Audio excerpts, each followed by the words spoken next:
Welcome to Sudbury, Ontario, and inside the Jerry McCrory Countryside Sports Complex. You're tuning in for the new Holland Canadian Under-20 Championships. My name's Brian Chick. I'm here with Sean Turriff. We're about to get underway with a women's draw between Alberta 1, skipped by Emma DeSchiffart, and BC2 with skip Hannah Bartlett. Sean, how are we doing today? Doing well. It's a little chilly. We're at that time of the week where some of these games mean a little more in terms of standings than other games, but every game's a matter of pride. The Alberta team here still technically in the mix, but needs a little bit of help. They're 3-3 and cannot afford another loss, but they also need somebody in the top three to lose another game or two to bring them back into contention. Some of these, I guess, a couple of games left for some of those contending teams, right? New Brunswick won there, has 7 games under their belt, but the rest of them have a couple of games left. If Newfoundland and Labrador loses one more, or if Quebec number 2 loses both of their last 2, that'll bring 3 losses back into play, and then head-to-head records will matter. Tiebreakers will come down to last shot draw scores, and there's a lot of action to happen before that matters.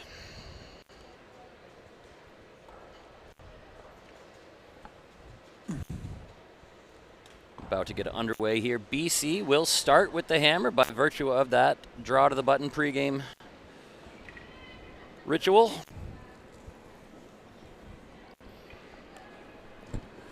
Throwing first for Alberta, lead Sarah Yarmuk.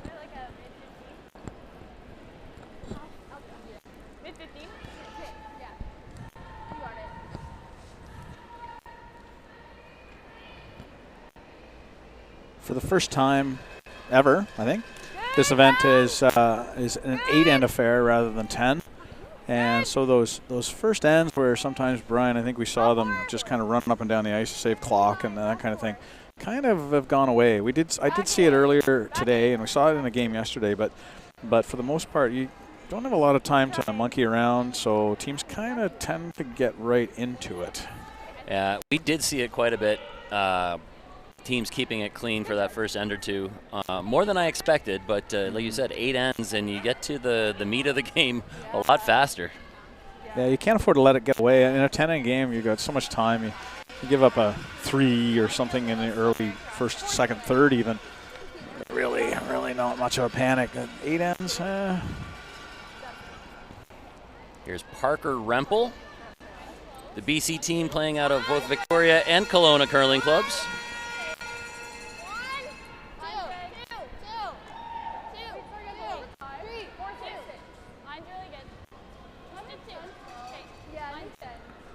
Looks like they're getting right into it with a corner guard, ignoring that thing in the house. I was about to say, good on them for not taking the bait and hitting one at the back of the 8-foot. Makes it a little more exciting for us to have something to talk about. Good, down. Good. Top 4, top 8. Top 4. Top 4. Top 4. Top 8.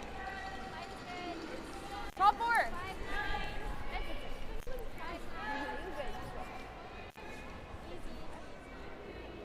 Another one into the rings, this time to the top 4-foot. Now you'll see BC take a crack at a takeout. And that one's a little deep for the roll. The roll be difficult for them to stay ahead of the tee line, but that might be all right. They get a shot out of it, partially fully buried. And that shot right on top of the button. A little more threatening than a rock in the back of the 8-foot.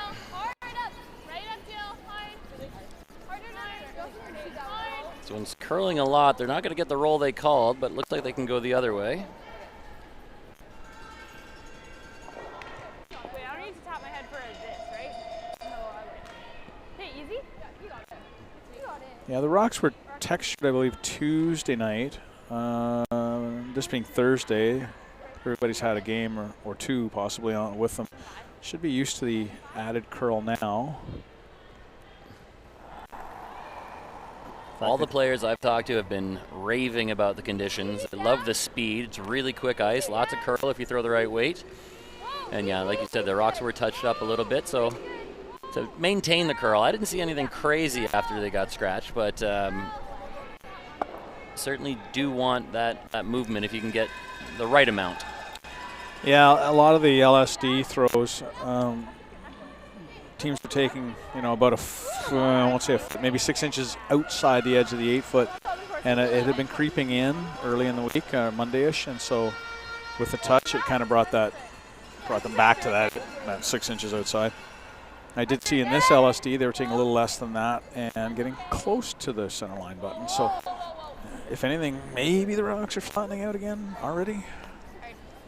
We'll keep an eye on it. At this point, what they have is what they're going to have for the rest of the week. I've heard the ice makers talking that this scratch the other night was intended to get them to the final. So they might as well get used to whatever the conditions are from here moving forward. And certainly it's part of the game, right, to adjust to conditions and to adjust to the rocks as they slightly change in the ice conditions. Yeah, like you said, Brian, the ice conditions have been phenomenal in terms of ice holding up for 8 ends and ice holding up through the event. And morning draw really isn't any different than the evening draw and this kind of thing. And one of the big advantages of having all your sheets in an arena complex. Just to confuse ourselves, we've got Evans versus Evans at the second position. Bethany Evans throwing for Alberta, and Jillian Evans about to throw for BC.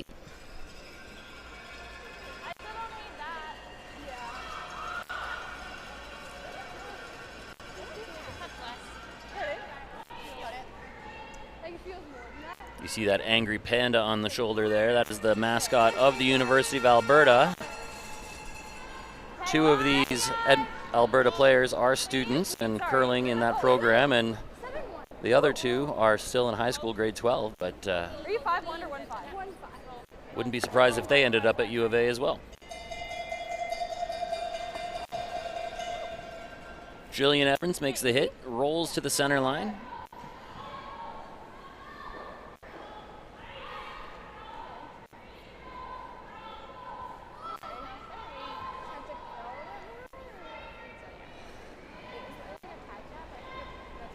Easy up!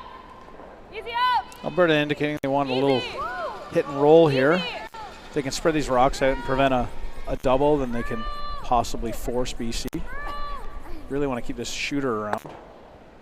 It's going to roll a little too far into the boards, and now a chance for BC.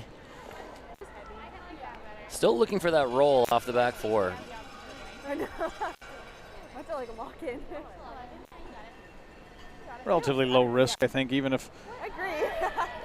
if they don't completely make it, there's likely not a 2 on the board. Or steals, definitely not a steal situation, probably.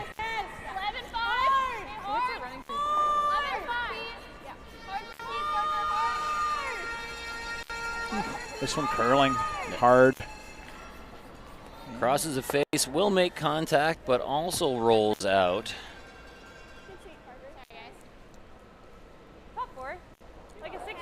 A very conservative move here from Alberta, just throwing another one into the 4 foot as opposed to maybe trying to use that opponent's corner guard. That says we don't want any chance to give up a cheap deuce here.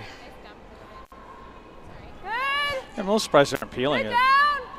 It's almost the same effect. Yeah. Good. Top 8. Top 4. Good chance to get a feel for draw weight too. Top 4.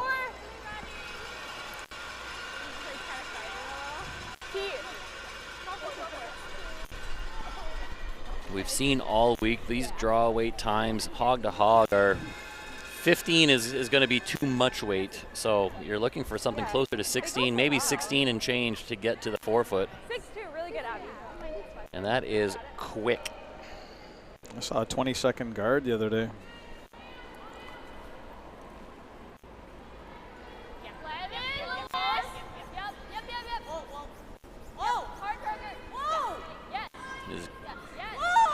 Chloe Hibbert. Got a couple of lefties in this matchup. That always makes it interesting. Makes the hit and pretty close to the roll. They got a good roll out of that. Not quite buried, about edge on edge. You can see most of that yellow.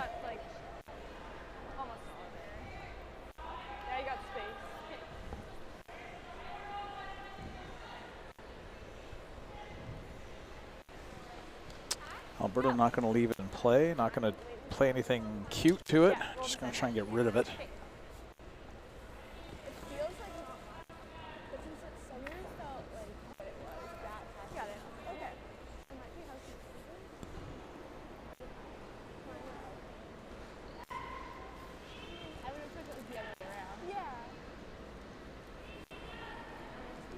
Emma DeSchiffart, 18-year-old skip, student at the U of A, majoring in accounting. You're going to have to be careful here. They don't lose this one. It's diving towards the guard, but I think they've held it. Yeah, they're by the guard and will stay right there. Created a little more space. They rolled an inch. Now a chance for Hannah Bartlett to try something similar and maybe go for the roll behind if the line is just perfect.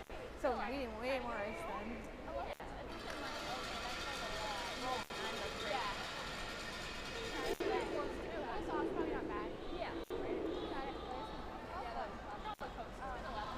Same. Maybe after the weekend. Every time I take my gloves off, I just smell my hands. I'm like, it smells so good. Oh. Oh, because of the gloves.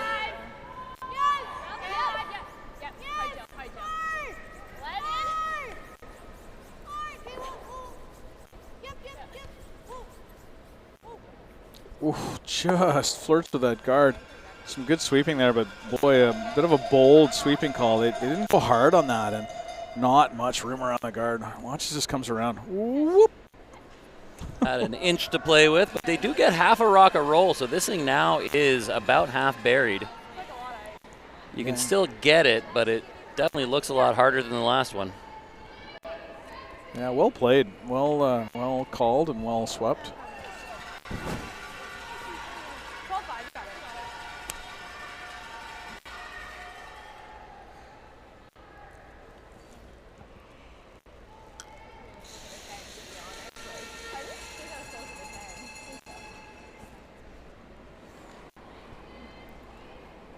Emma DeSchiffart looking to play essentially the same shot she just did. This one with a little softer weight from the looks of it. Down! Down! Back! Back line! Oh, it's starting to curl too. Back line!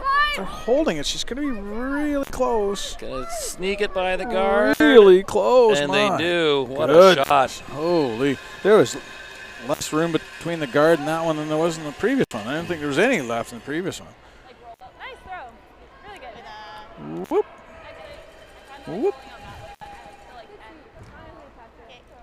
Great sweep there from the Alberta front end to hold that. About halfway down, I didn't think it had a chance.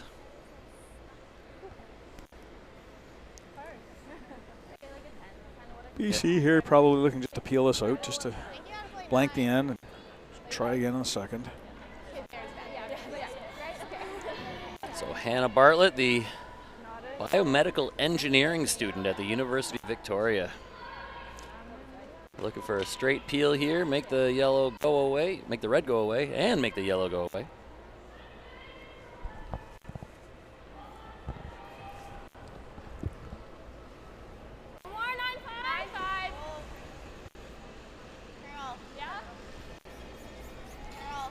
Trying to play it across the face. It's looking awfully nosy to me. Yeah, it's just caught too much of it.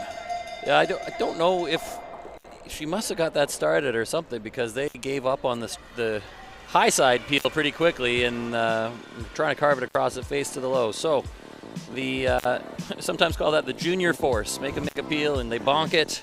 Point on the board for BC, whether they want it or not. We'll have the second end for you right after a quick break.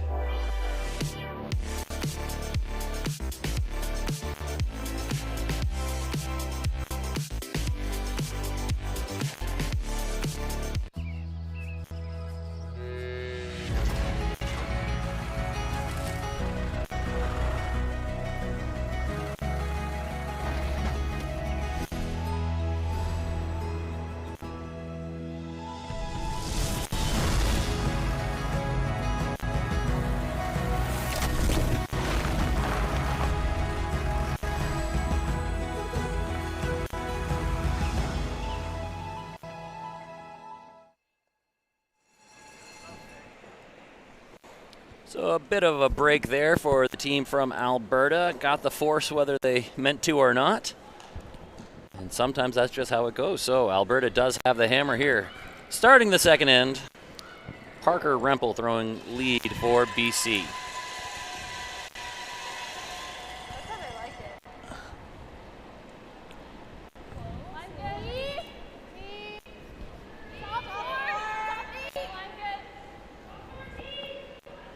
So apart from this one, the game that has implications on this particular surface, there are 4 games going on our ice here, is the Sheet D matchup between Newfoundland and Labrador and Nova Scotia.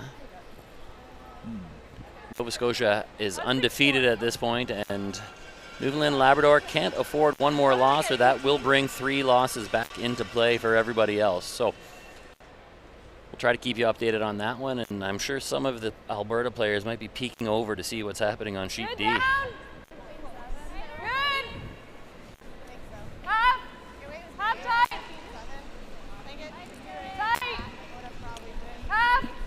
BC trying to come into the center there, and now Alberta countering with their corner attempt. Tight corner, but as we've seen in previous games, the location of those guards is pretty critical. Too high, and they're not really much of a guard. Too tight, and it's hard to get around them without leaving an easy run. So that's not too bad. I think they can get around that either way. Maybe usable. I think anywhere between about halfway to tight is where you want them. Anything outside those New Holland logos, way too high, way too easy to get around, and the chase is obviously an option with a little bit softer weight.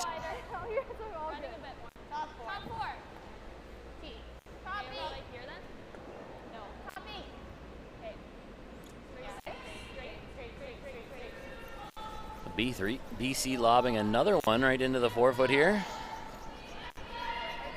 I think initially they were looking at freezing on top, but this is as good or better. Alberta won't let it sit. They will try and make a hit.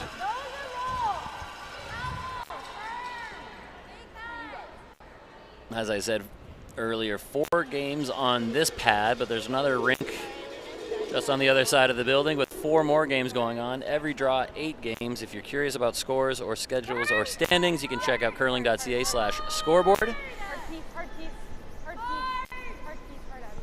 And you can try to figure out all the win-loss permutation to see who's going to end up in which place. Sorry? Alberta not getting the roll there. They did take that top one off. Just needed to move a little more. BC calling the freeze again right into the top of the 8-foot. That's fairly conservative play, I think. I would agree with you.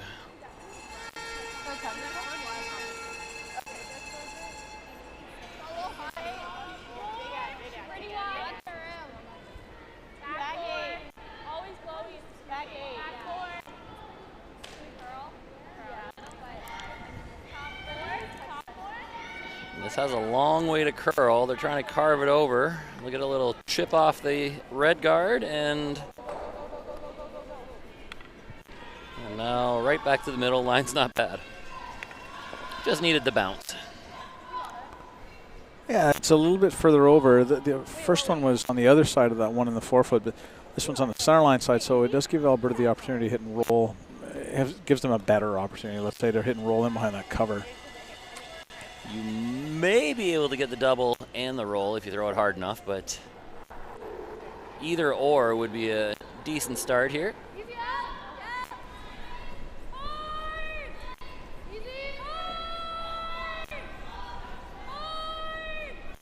This one over curling just a little bit, close to the nose, and didn't get the double or the roll.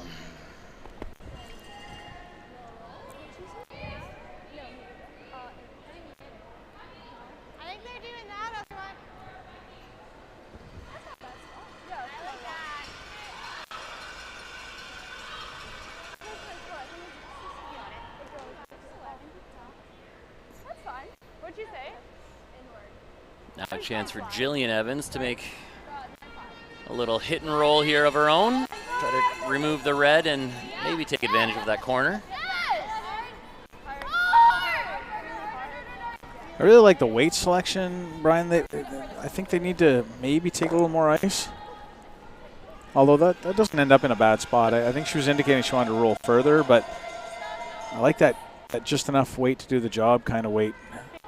Yeah, I found that with that nice board or very easy control, you can manage keep it straight with the brushes, but if it does need to curl, you can help it along as well. So the mistake is to overthrow it, and basically it goes where you poke it.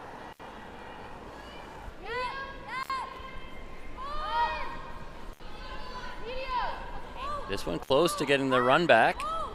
We get both yellows. One, oh, and just sticks it.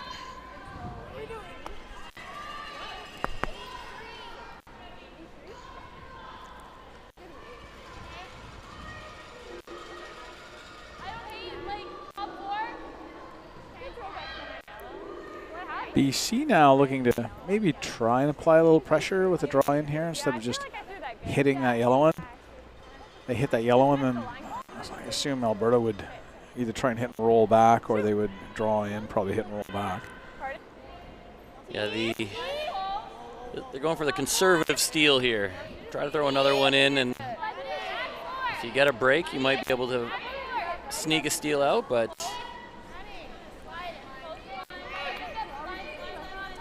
if you get another one in the house, you still got a pretty good chance at a force. Get it by.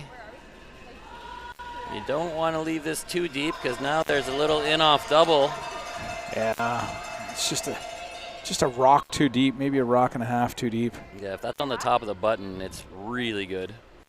But Alberta not taking on the double, looking for just the kind of hack weight hit and roll, maybe trying to get up to the nose. Yeah, they can see quite a bit of it.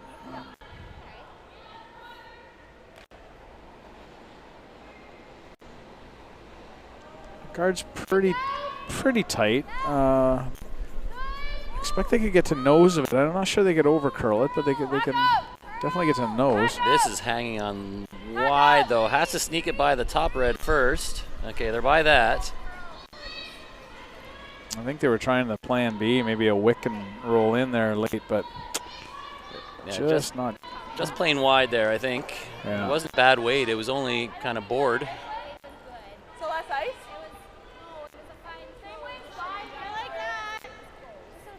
So less ice?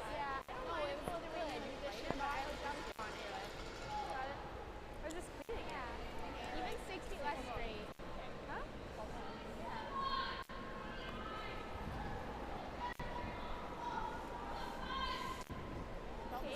Chloe Hibner here, 3-1. trying to make the draw. Again, you'd love to leave this just on the top of the button or on the biting top four. Alberta still has that in-off you pointed out earlier, Brian. That this one, they really need this one in, otherwise they risk building up a double guard. That rolled off, so it's not horrible. Once again, Alberta trying to play the chase on the other side. That red guard did get nudged over an inch more, so it is covering a hair more of that yellow. Hack down, left. Down. Back line. Good, hack. They're going to get a piece of it this time. Not a lot of weight, though. No, I got like a 13-9, which is just through the house. But they needed to get to the nose of it to prevent BC from coming down, and now they can make a better flop, because that red rock did pop over a little bit. Yeah, this is way more open than the yellow was, and if BC can throw a similar shot and get just across the face a bit and a roll, it could be trouble for Alberta.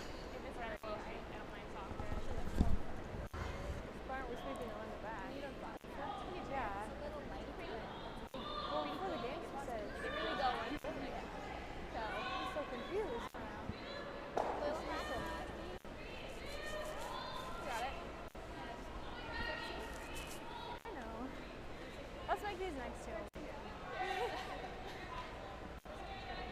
Yeah. Something to jam on the back.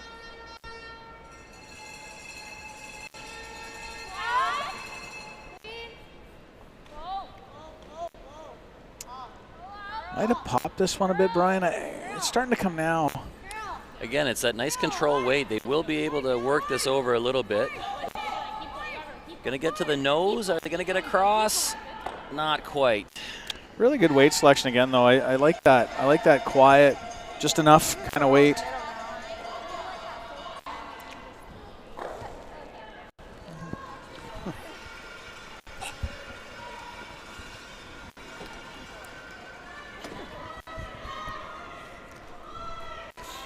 So again, this yellow is mostly exposed. Maybe a chance to get inside it. Do have to flirt with that red guard a little bit if you want to get the roll. Got it.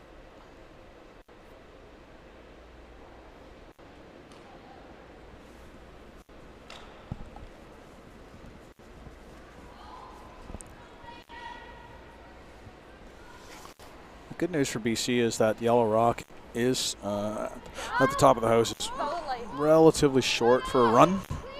If Alberta makes the nice hit and roll under, kind of hard to put it in a place where it can't be hit, I guess. Back line! Back line! Trying to carve this over to get that little bit of a roll. And they roll it an inch, but not quite enough.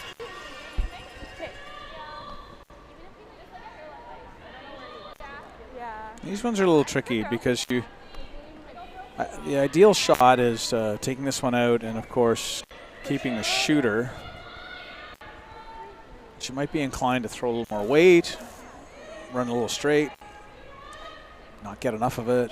There's a good chance that if you hit what you see, you will jam on that back yellow. Yeah. But if you leave your shooter, it's still a force. So that's a result you'd be happy to take.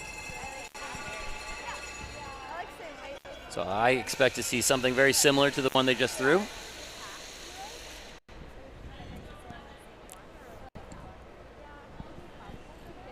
Hannah Bartlett looking for as much of a nose hit as she can get, but they are off it right away. This has a little extra weight.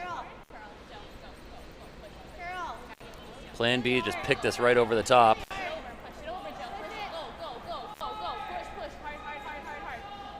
They make it through the hole, and the shooter does stay. Spins back in even. That should do the trick. That is at worst a force, so Alberta's got to be, or BC's got to be pretty happy with that. And Alberta can pick her poison here. Do you want to throw the hit or the draw?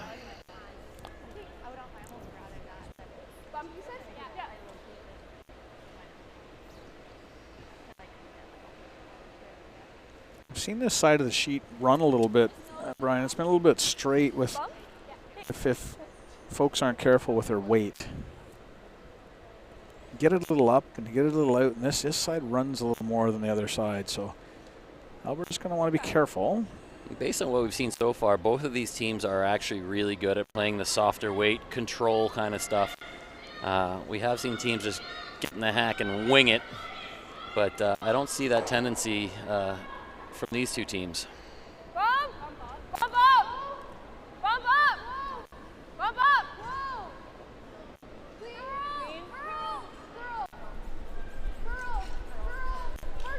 Nice control weight here. Has to come up and can't afford to roll too far, and she bangs it on the nose and will stay there. Point on the board for Alberta, and that's a tie game after 2 ends.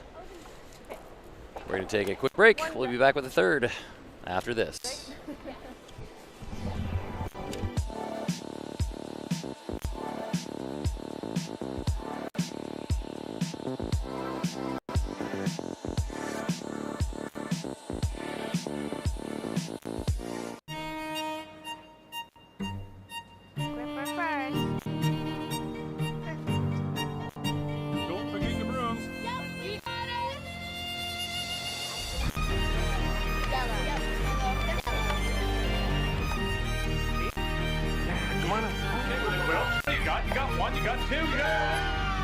This one was so please. You make moments like these possible. Point on the board for Alberta. Makes it a 1-1 game after 2. Both teams with hammer taking singles. First one not exactly on purpose, but a great force there from the team from BC. Yeah, Alberta had to be a little careful there. They don't give up a sneaky steal, but well managed. And they did not give up the sneaky steal. Like we keep talking about, the hit weight was critical there. The fact that if you throw the right weight, you have a little more wiggle room for error. Whether you're tight to the broom or wide to the broom, you can help control it with the brushes, and that was a nice example of it there. Back 8, back 4. Back 8. Back 8. Back 4. T. Really coming down. T. Top 4.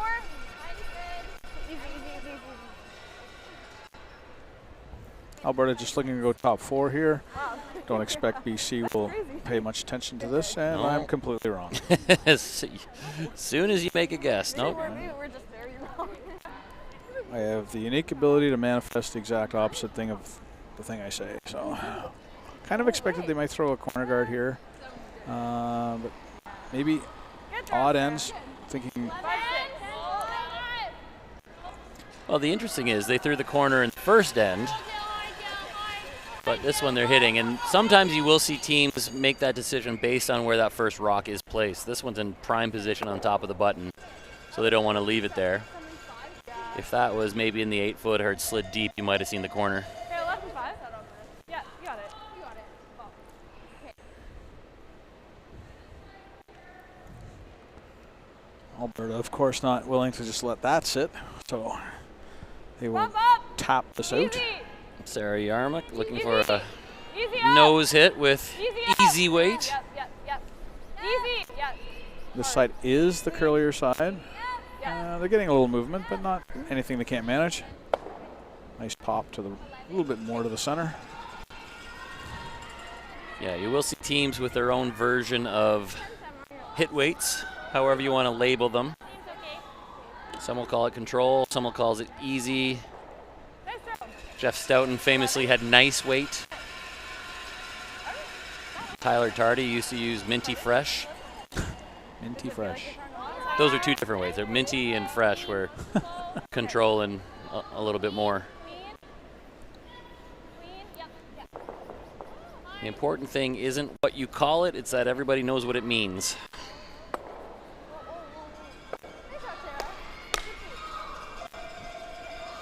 So we got a hit and a roll out.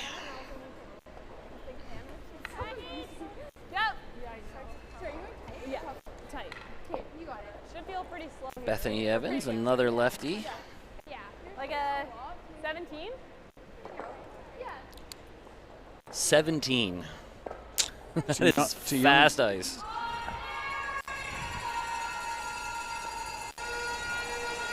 And 2 weeks in, this ice has been in for a couple of weeks now on this side. The U-21 mixed doubles championship was last week, and it was up to speed last week. So another shout out to the ice crew for maintaining such a good ice surface. Not just building it, but maintaining it for 2 weeks. It's a testament to the work they put in. Bethany Evans was actually one of the players in that event, along with her teammate Sarah Yarmuk.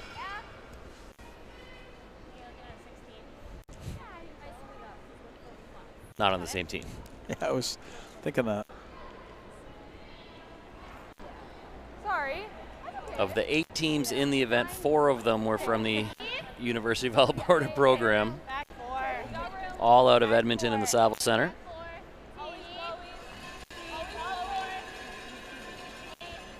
BC looking to try and come around the center guard. I harp on this side about being a little straighter. The weight's not bad, 15.2-ish. starting to come now, so it should come, but I don't think she's going to get all the way around the guard. No, just comes up to about edge on edge. That rock is fully exposed. Maybe minus the. 12.5? Well, for a lefty, it's definitely there. It's definitely wide open from the other hack.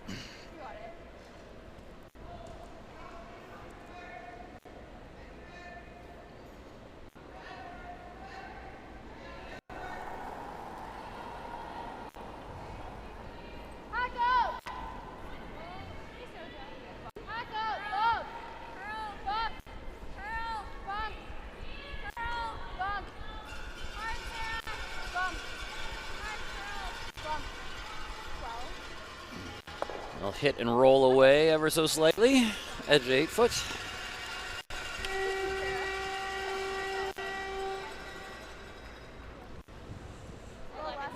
Now Jillian Evans being asked for the nose hit. They don't want to roll. Rolling behind that guard would be bad news because they would be behind the tee line, and there'd be a freeze opportunity.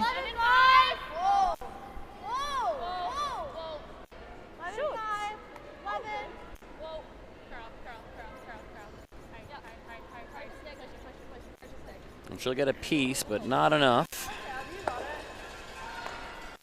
Oh, I was wrong. What do we say about manifesting it? It's my trick. I thought that was going to roll out, but it does stick around. Yeah, the rocks are pretty lively, so it was a pretty good assumption that you don't hit dead nose. You're going to get a pretty healthy roll. Now, Abby Desormeaux.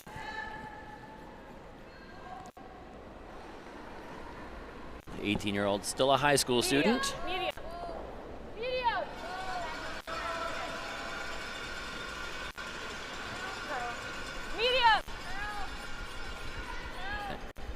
Will this come up enough? Looks like it sticks around. Hard to tell from this angle, but if BC immediately lines up for the hit, you know that one's still counting. Hey, it worked. 9-2. No, that's all good. Yeah. My bets are on, it's in. Wow, awkward sentence, but my bet is that I think it's in.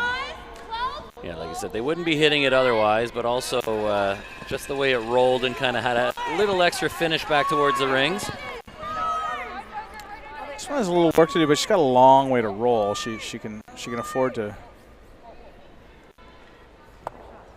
That's pretty good. Again with the nice controllable weight. I think if you overthrow that, never comes up that much, but they keep throwing these nice control board weight hits and are doing a great job of managing them.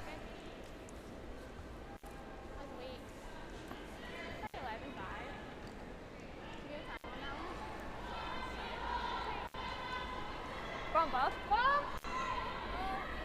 Bump. Bump down.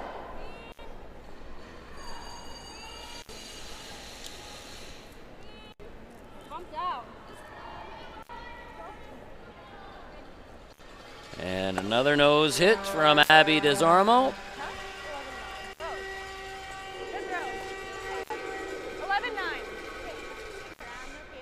Oh, I like how it's just clean. I thought I was gonna have to sweep it, but I guess Abby's out. Or not go.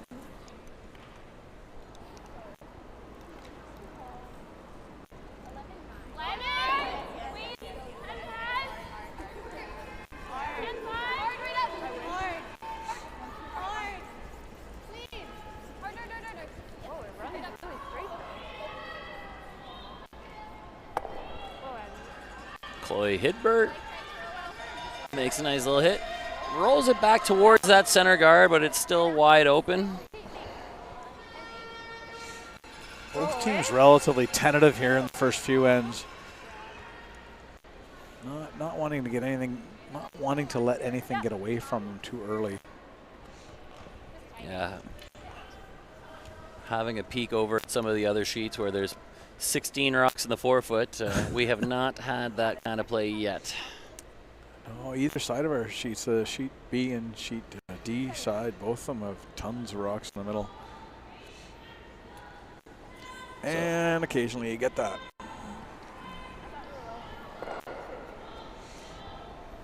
Bump down. Bump down. Bump down. Emma DeSchiffart here, just looking for a little roll. And now they're sweeping to hold that line. Uh-oh. This one's going. They got the hit, and they got almost a perfect roll, maybe just an inch too far. The only disadvantage is the roll behind the tee there. It is exposed by about maybe a thin half. You can see the left edge of it.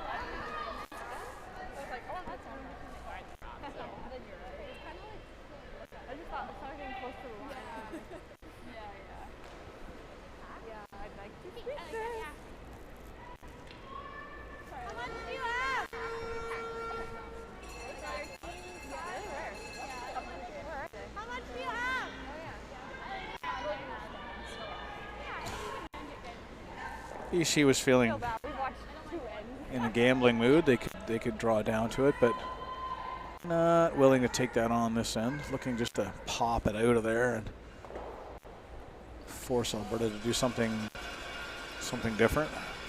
Anna Bartlett, with nice board weight, trying to remove this red, but this red guard is coming up fast. They've got to sneak it by. Will they? Oh, and they do. Just. So they're very good at these hits. That was probably a little bit more than board weight, and that's what saved her. Yeah, no, not much room there around that rock. Yeah. Yeah. Same weight.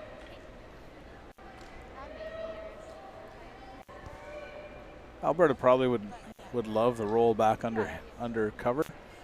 Yeah, it makes the blank not impossible, but very difficult if you can get most of this rock covered.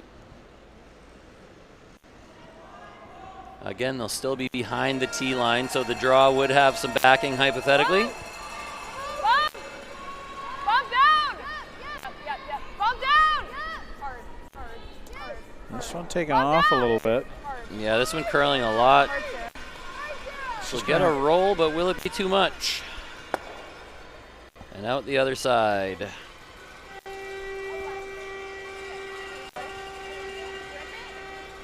Should be a relatively, here I'm going to manifest the wrong thing again, but it should be a relatively easy peel here for BC.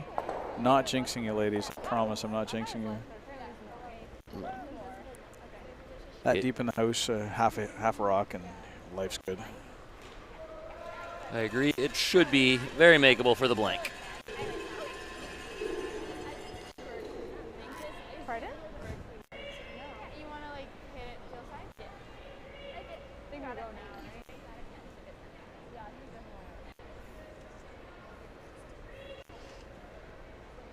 Yeah, or we throw it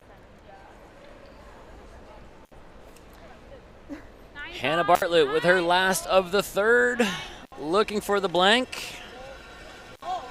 Wants just a little piece of this red rock, and I don't think she's got it. Just sails wide. That's that straight spot, and sorry, ladies, if I jinxed it. I did not mean to, but that straight side just it's been fooling teams for most of the week. Well, a steal on the board. I'll call that one a cheap steal because maybe not quite deserved as such. But Alberta does take the lead, 2-1. We'll be back with the fourth in just a second.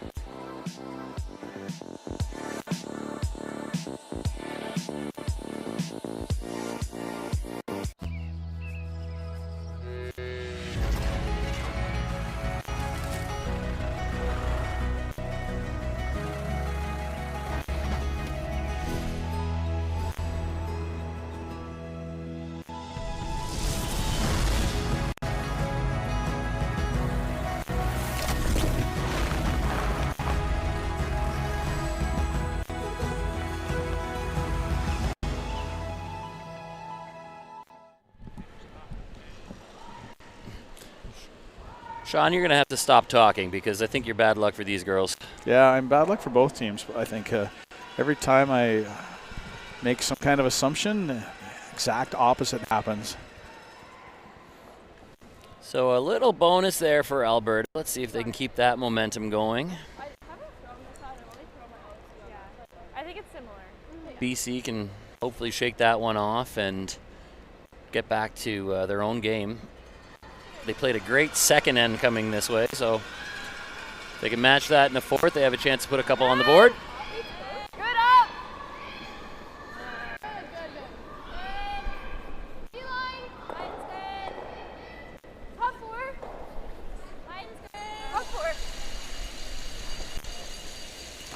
Call here is top 4. Shaping possibly to be another wide open end. Here I'm trying to manifest the opposite, so wide open end, wide open end. Look at that. And BC calls the corner guard. Look at that. I'm 6 for 6 on the manifesting the wrong thing today. Yeah. So this one also negates my theory of 5-5. Good throw. throwing the corner only if that rock is not in a great spot, but that rock is sitting on the button and they're throwing the corner anyway, so what do we know? Well, I know what I see. That's sometimes I don't even know what that is. Looking for a guard right around the New Holland logo. As we mentioned earlier, much deeper, and then it's a little bit tricky to get around, and there is a short run and much higher, and doesn't really function as a guard. Well, if it slips into the rings, I think it does, and both skips agree, yes. Hey, bump. Bump. It is not a very good guard because it's not going to be there very long. Also, shout out to New Holland. You see the logo everywhere, but that's because they are such great supporters of this event and curling in general in this country. Easy. And while we're shouting out praises, the committee around here and all the volunteers, the ice makers, have put on a top-notch event. So well done to the community around the Sudbury Curling Club and all the other clubs involved in the neighborhood.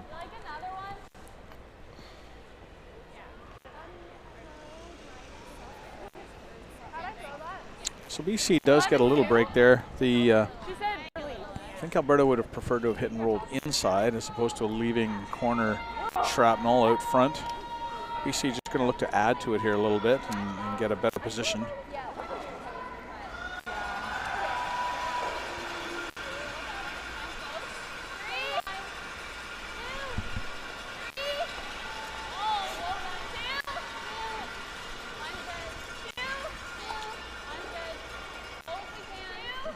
Crowds have been enthusiastic and noisy all week. It's been a great atmosphere for the curlers to play in.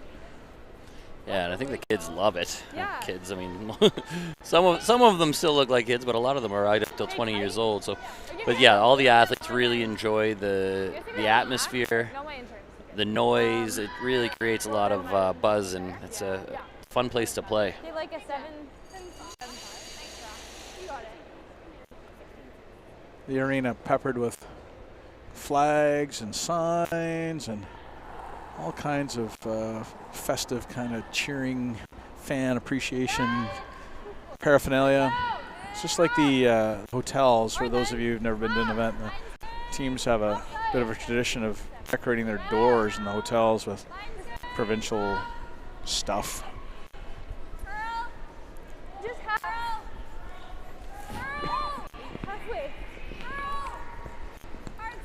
So BC got their corner guard.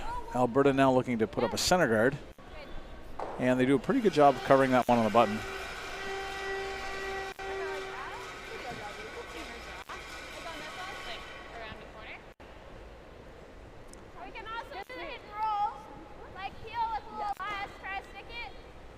Good sweep, guys. Good.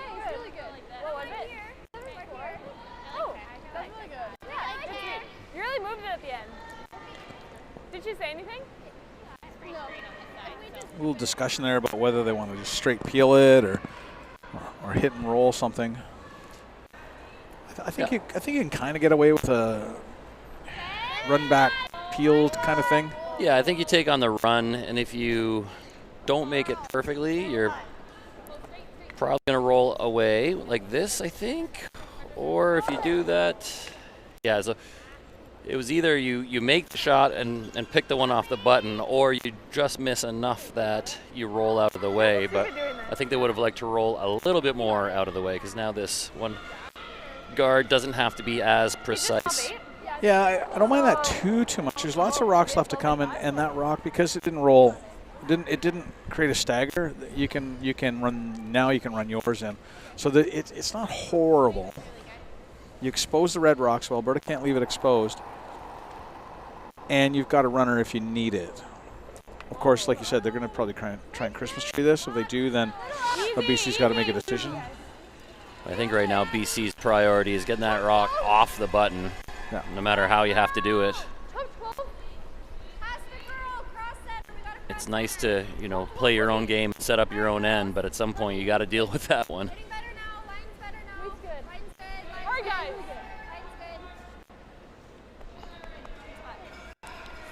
And there's the Christmas tree setup. If you don't know what we're talking about, it's the top stone is half covering the middle stone, which is half covering the back stone. Kind of looks like the side of a Christmas tree if you really, really squint and go colorblind and good sweep. Sorry, that was big release. Oh, that's okay. Make a bunch of assumptions about life. What'd you say? Big release? You said release. Yeah, I felt that. I just kind of flicked it. And here we go. Here's BC attempting the run back. Even if they make contact with just one of these red rocks, they should be in much better shape. Wait, what do you There's want? been a little more weight coming. Thank you. Oh, sorry. Sorry.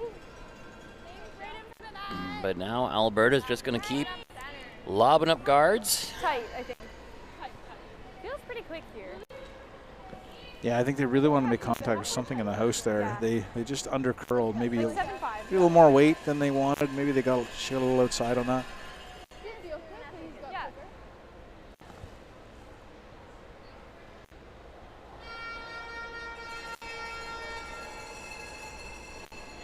Good. Good down. Halfway. Good. Up. Half tight. Half. Half tight. Line only. Curl. Half tight. Half tight. Curl. Hard. Sweeper's just trying to help this over back to the center line a little bit. Needs to cover Go. that top one and gets just past center. I think that's a pretty good spot. Yeah. I think with enough weight, there's might be a triple there, but you're talking, you better be throwing 7 seconds. I threw it and I was like, why did I do that? Not saying the BC women can't throw 7 seconds. I'm just saying that would be what's required, I think, to get rid of all these red rocks. No, I liked your eyes. It's definitely there, but you're right. You do have to throw it pretty hard. Pretty hard. You almost want to hit it right on the center line. Good thing. Say I saved it. Yeah. Feels pretty quick, honestly. Has to curl up a little bit. Don't hate the quieter weight. I was talking about throwing a missile, but you've said it a few times now, Brian. It's so much better. It's so much easier to manage a shot that's got that kind of quiet weight. She missed the time, but same weight's really good. Like mid-7.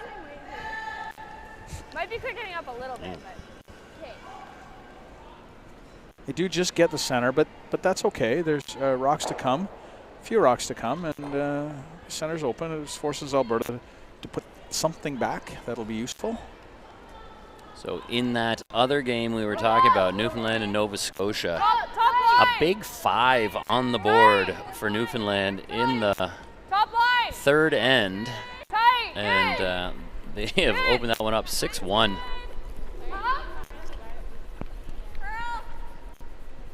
Half. Half.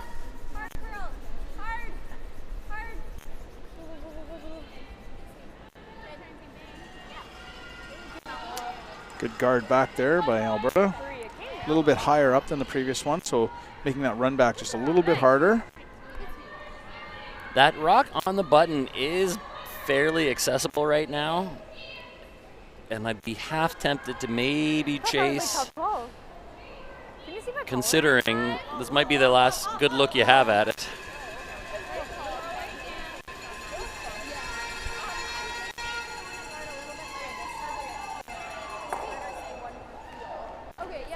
Peel is made.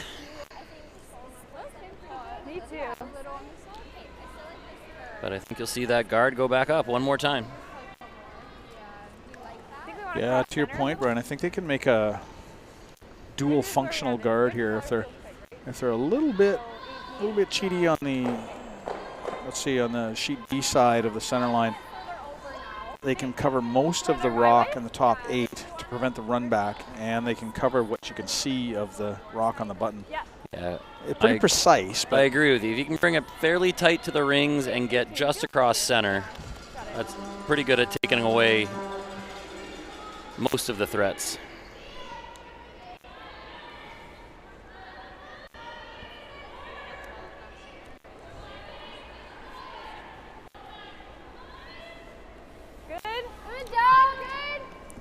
It's one of the things I think that the teams, one of the big learning points for the teams at this event, and talking to the coaches in the coaches lounge at night, this is something that the newer coaches list as one of their main learning points, is that precision of the guards. They at lower levels of play, they get away with just covering, and now they got to start thinking about the depth as well, because the chase is so much more possible on such a good surface. Well, and one of the things we kept talking about in our previous games is how hard it is to place those guards in the right spots, considering A, how fast it is, and how much curl there is. Managing those elements together to get it into a good spot is actually pretty challenging. It's not easy to throw a good guard. Straight up guards aren't easy, and then couple that with the fact that they better be within, a rock's diameter away from where you want them to be useful. It just really highlights the challenges. This one, the line was good, but the weight was just soft, so there actually is a chance for a double here. Yeah, like imagine that rock just not even half a rock, maybe maybe 2 rocks deeper and maybe a rock hanging over the center line. You probably have taken away both shots, but it can't be much different. She's not far off. She was very close.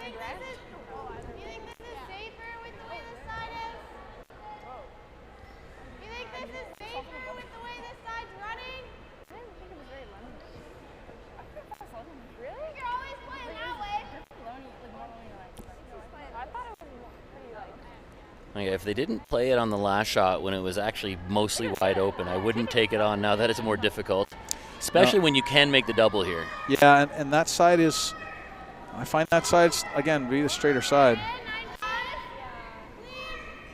Lots of weight here. I think they need it to curl. They are sweeping it to hold it, but I can't see the line very well. So They're pretty close, across the top. Oh, and they just jam. However, shooter rolls buried.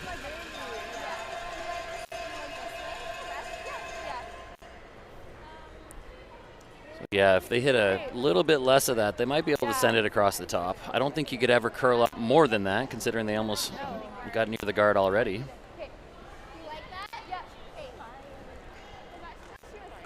So Berta's got to be a little careful here. They don't put it in a spot that might create a double opportunity for BC back.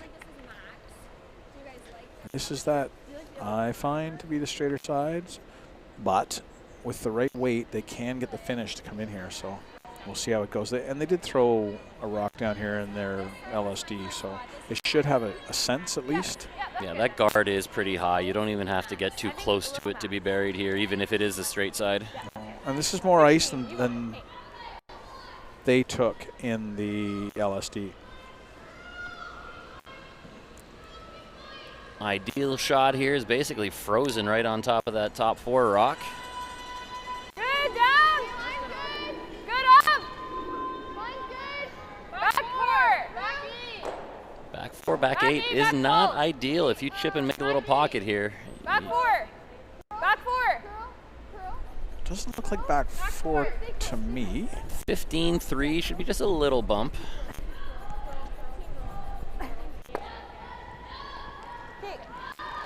and they do stagger them a bit. I think you can get to the back rock with, I want to say like maybe backline hack weight and just get to the nose of it and take one. Yeah, I think you guaranteed your steal.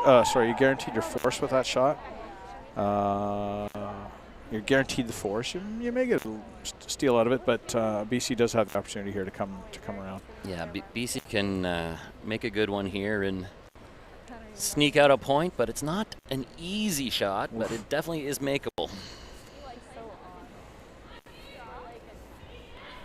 Yeah, it's going to require a pretty precise weight. Yeah, you really just want maybe backline, I think. Back 8 would do it. You do have to kind of navigate a bit of a port here. That's a good spot.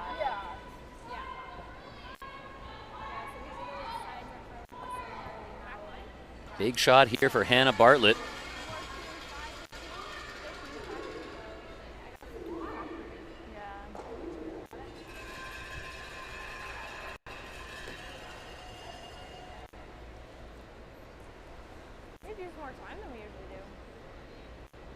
Looking for a piece of the button.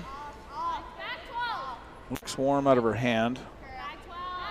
Back 12 isn't bad weight for this shot, but it does need to curl. This side, they do get a little more movement than the other side. I got a 14-1 on that. They should be awfully close. Right up to it. Does it stay? Oh, what a sweet shot. It does. shot. Really nicely done there. Perfect line, perfect weight. Point on the board. We have a tie game at halftime. We're going to take a slightly longer break this time around while we reset for the second half. We'll be back with the fifth end in just a few minutes.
Today we learned to put one foot in front of the other.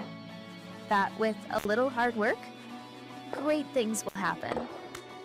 We can go for gold, but what matters most is having fun. We learn from some of the best, improving our skills, building confidence, and making friends that feel like family. We are proud to be the future of curling. Look at that shot. There goes one moving here. Get them both through. Great shot. Oh, he's going to pick it right out of there. He's got it.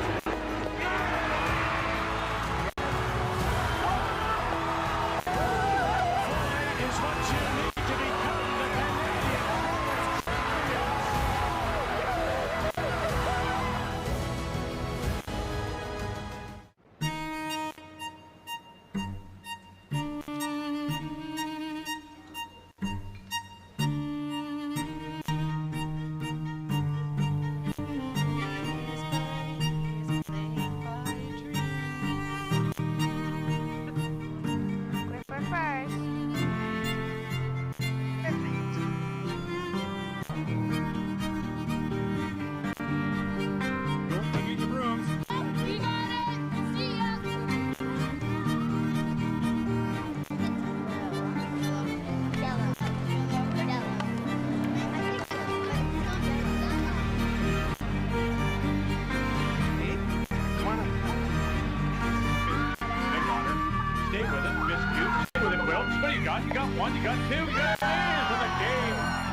Just one more throw, please. Thank you for making moments like these possible.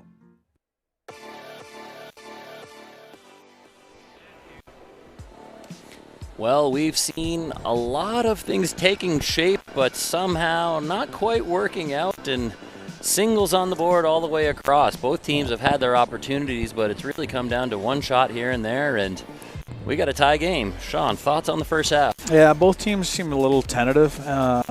Nervous isn't the word I'd use, but tentative. Just not really willing to take a big risk and not bailing a little early. And because both teams are, well, I mean, Alberta's still got a sniff at the playoffs. I expect maybe Alberta needs to push their advantage a little bit when they see it. BC2, they're playing with house money, so they should be out there. I don't know. I'd like to see them mixing it up a little bit, but you know, it's a team decision, right? It's a personality decision, so it's probably why they're playing the way they're playing. I think each team had an end or two where they were really dictating the play. And then, yeah, it just comes down to those last couple of shots. Skips Rocks either makes or misses. And that end kind of got away from each of them. But somehow it's a tie game, even though it has been a kind of entertaining, not very predictable game. Yeah, it's sort of the anti-predictable. Early on, I was explaining exactly how things were not going to happen, and got lucky in that last end. Didn't screw anything up on them. So, sorry, ladies. Well, just updating on that other game we keep looking at, Nova Scotia, Newfoundland, and Labrador. Nova Scotia gives up a 5, but comes back with a 4. So they only trail 1 at the 4th end break. So that one far from over. And again, Alberta, this team would like Newfoundland to lose that game so they have a better chance at reaching the playoffs. Assuming Alberta can win this one. They, like I said before, Alberta cannot afford to lose anymore if they want to be around on the weekend. Top 12. Top 12. Top 8. Back on our game, BC with their first rock. Do you think she was looking for a guard? But I think she's getting something top 12. I heard top 8 at one point. Top 12 it is. We do see this almost every game. After the break, they get out, they run the mop up and down, and the ice becomes faster. And no matter how much you prepare for it and how much you try to take some weight off, those lead rocks inevitably slide into the rings. Question at home you might be asking is, if that's the case, why do they do it? Well, if they don't, traditionally you get a little frost build up and the opposite happens. It gets slower and then it takes longer to recover, and by far I would prefer that they speed up a little bit in the 5th end. It doesn't last very long, maybe half an end or so. But to your point, Alberta now ignoring the rock in the house and throwing the corner. So it looks like we will have a little more action. Rocks in play coming up. Alberta certainly trying to generate a little offense here. Maybe take control.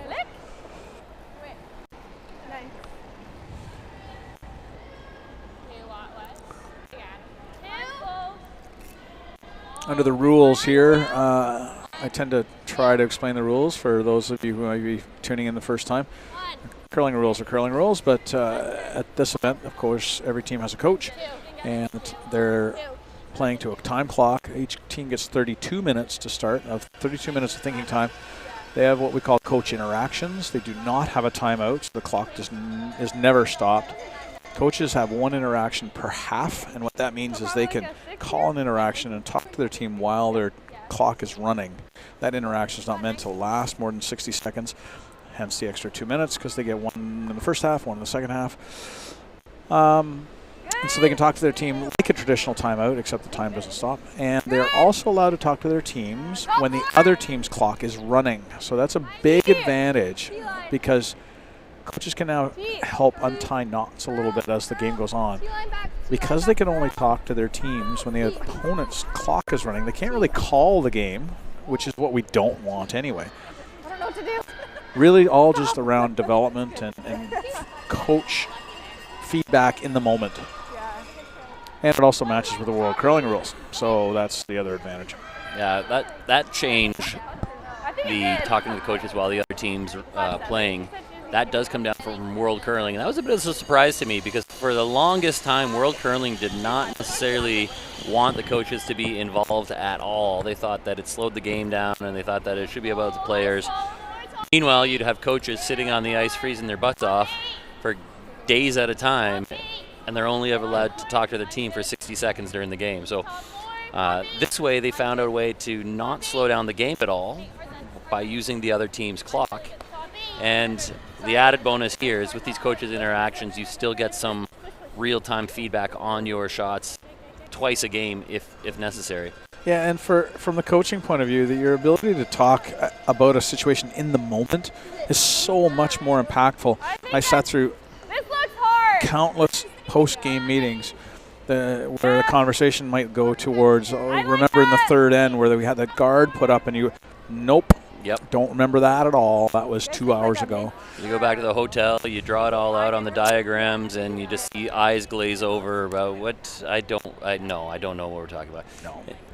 Yeah, being able to recognize it in the moment, either with your interaction or having the ability to talk to the coach and kind of be alert of the situation as it's unfolding is a huge learning opportunity for these young athletes. And I wish that it had been a little more available sooner, because coaches who are involved want to do the best for their team, and this gives them a lot more opportunity to help out. Well, we have rocks in play here, Brian. There we go.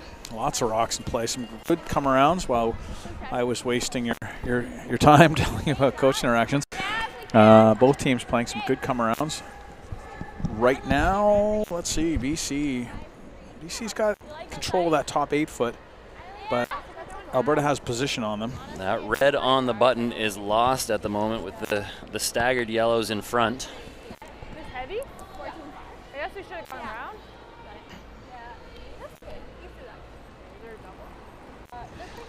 I think BC can come in off of this red one and get to that shot rock. I don't think they can move it. Yeah, there's just a little bit of space, not a lot to get the thin enough piece to get both reds to go. But if they sneak it by, they'll get it to move at least. Oh, what a good... It rubbed. It did rub, didn't it? It did rub. Thought they were by. That was almost as close. I mean, it was as close as you could get without making it, but they still get the red to go. It just scraped that top yellow. Make sure you get a good set. Straighten it out just a bit. Right there, we see it just... Yeah,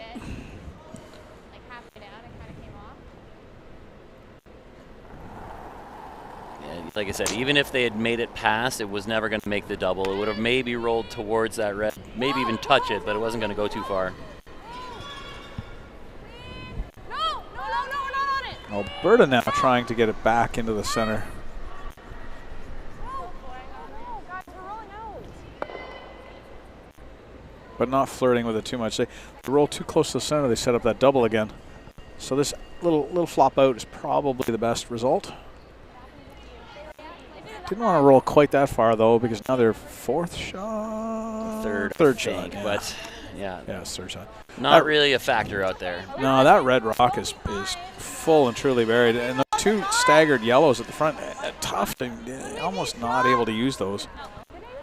I like the call they kind of indicated to right off the top. Just move those yellows around. Maybe just play T-line weight, try to punch them open so you have a few options to run some other things in. Yeah. But that stagger right now is killing you.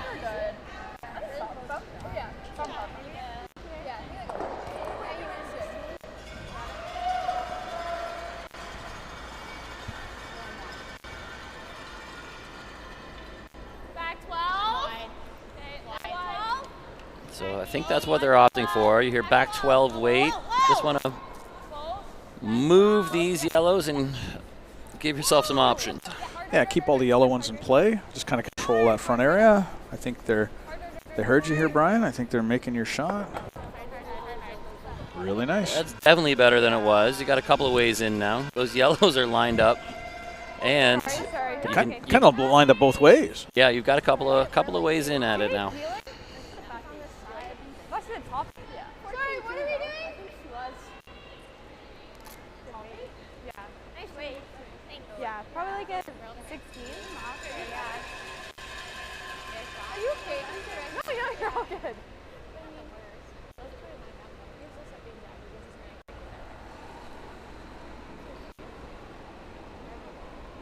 Good.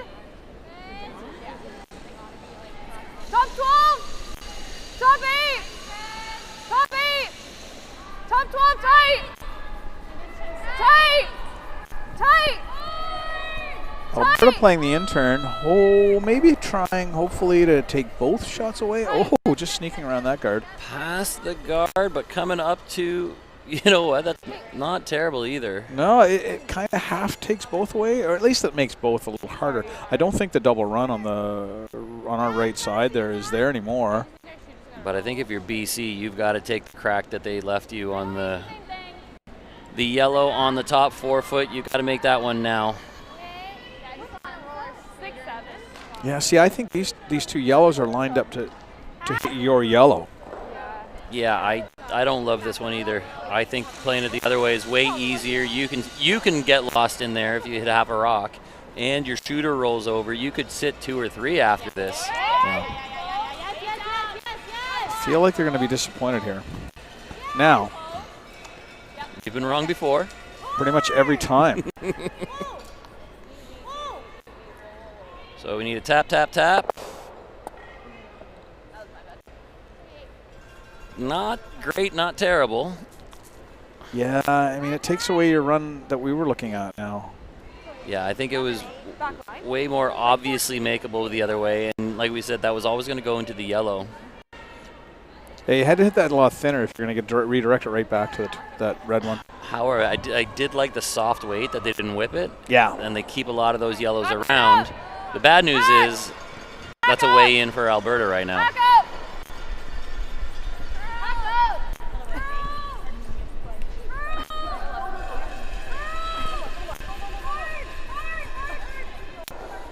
And Alberta doesn't quite get the roll they wanted. They got a little bit of a roll, but BC can see most of that shot, and I think can probably hit it hard enough that they can double off those 2 reds and possibly sit 2. Yeah, the double is definitely there. And yeah, you might be able to get a roll behind the red corner.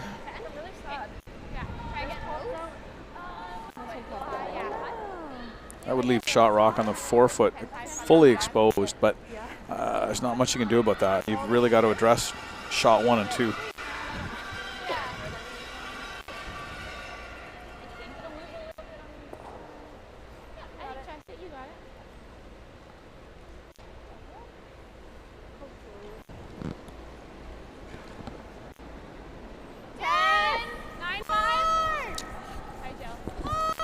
This one's really tight. They have to sneak this by the high guard, and oh, they're by it. This could be close. Ooh. Could be close. And the roll. What a shot. I thought that was nicking the top guard. That was a courageous sweeping call. I thought they were on that guard, and then I thought they were on that red one, and nope, they saw it better than I did. So well done, ladies. Really good, nice little roll.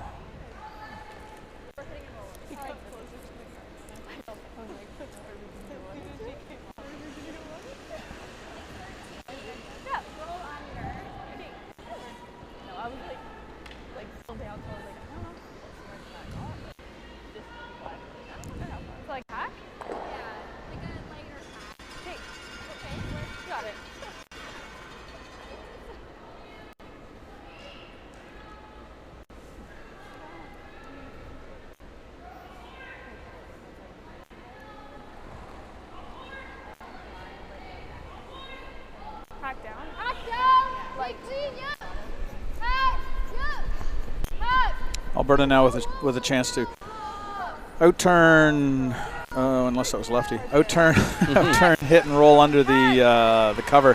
However, again, it's a straight side. They throw good weight and get partly under. Just a little roll, yeah, but Still 2/3 exposed. It's still running kind of straight. Okay, I'm trying to roll. I mean, even if you're... I think so. Yeah, just make a move. Maybe we can just second power. Yeah. What happened? It catches well by three. Really trying to big roll? Yeah, BC in a bit of a bind here. They obviously have to get rid of this red one. Where do you go with your shooter? If they can ever nose like as much as they can, hit as much as they can see, and kind of sit there, that might be their best bet.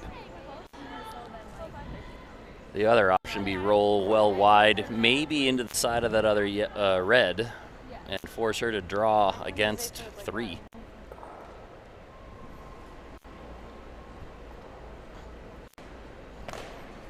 Not throwing a lot of weight though, so that big roll probably isn't in play. It's a straight side though. Already seen a flash here. You really gotta go. Hard, really hard. They're going to get a piece, and they're going to get a roll. It's a pretty good shot. That's that quiet weight you keep talking about, Brian, that saved them on that one. Most of the way down, it looked like it was going to hang. So BC does sit 2. Regardless, this is a shot for a single. Looks like they're going to play the nose hit. Maybe do they need a little roll on this too?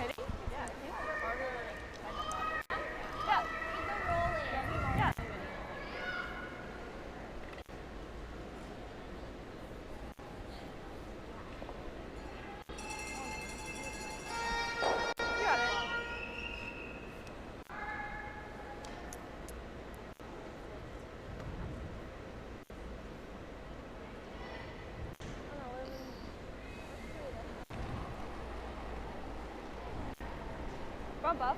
Bump up. Bump up. Whoa, curl, curl. Curl. Hard Sarah. Hard Sarah. Really gotta go. All the way. Really gotta go. Coming up towards the nose. Will it get any roll? And I think that might be a steal. I'm betting it's a steal of 1 for BC.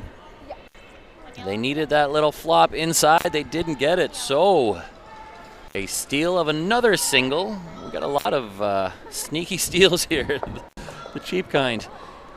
I hope BC takes a 3-2 lead. We're going to start the 6th end in just a minute. We're going to take a quick break.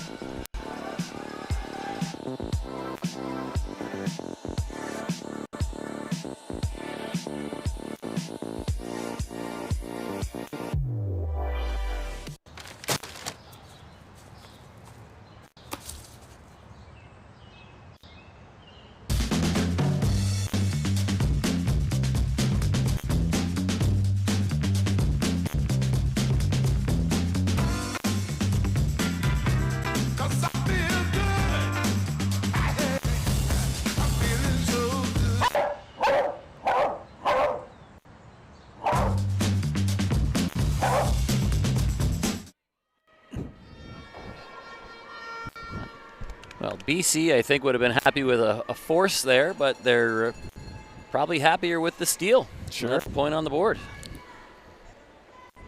Yeah, and we may be saying, well, I didn't say it, but you might be saying, oh, it was just a hit and roll, only needed to roll a couple of inches. That side's awfully tricky, and it's been tricky all week. Just a little extra weight, it just runs. And the how much less do you throw to get a little curl? Well, you throw too much less and you get it breaks hard. So, you know, no real fault there from Alberta. They threw a good weight. Their weight selection was really good. They didn't try and bomb it out, and they didn't overthrow it. It's just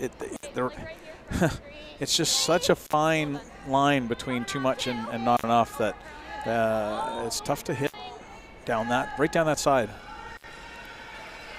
I mean, yeah, it's not like they missed by a mile. If that curls an inch, maybe an inch and a half, it's probably good enough to get your point. Wait, where? Where? So again, we're going to get some action here. Center guard up from BC. 3 ends left to play.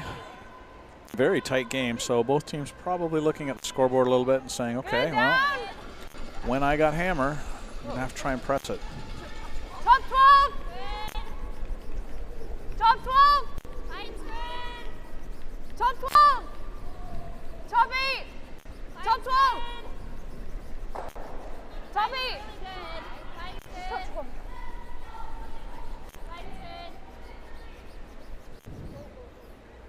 Nicely done. Okay. She missed it. Yeah, good sweep. Really great, Dad. Sarah Yarmick puts it right in the top of the 8-foot, Nice throw, basically perfectly buried. Maybe poking out an inch on the outside. Missed the time. Missed it? Oh, yeah. Top 8! And Parker Rempel going to try to follow that one down. Top 12! Oh, that is a good spot. I love it when you come back and you're like, top 12! Top 8 if you can! Top 12! Curl if we can. Top 8. Top 4. 6. Curl. Oops, 6, 8. Alright, Jill. If they can get a little finish here, they might be able to get a little tuck under that red one. Ooh, a little tuck under that red one. It actually bounced off the side of it and still finished behind.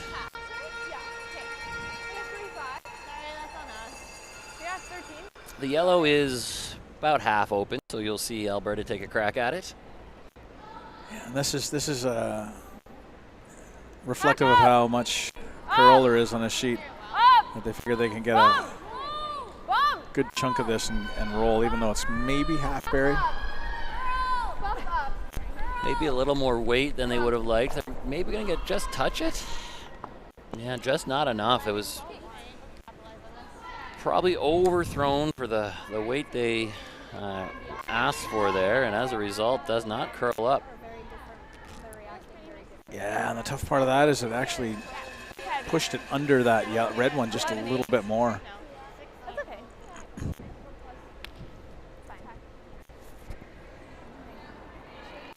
Amazing how there are going to be 3 rocks in play and all lined up like that.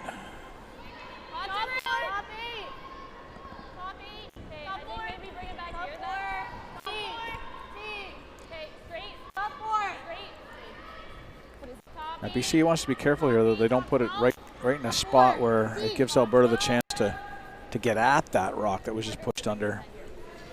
Just a little more, ladies, and oh, just a little rub. And that's not horrible.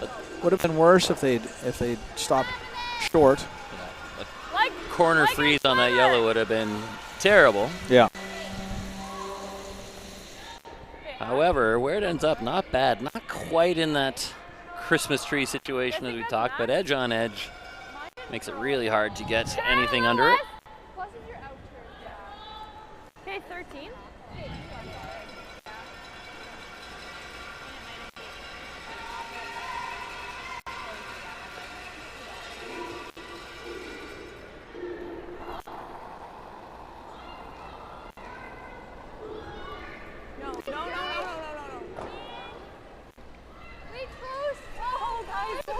Bethany Evans here looking to nose this yellow on the button. Here comes the curl, though.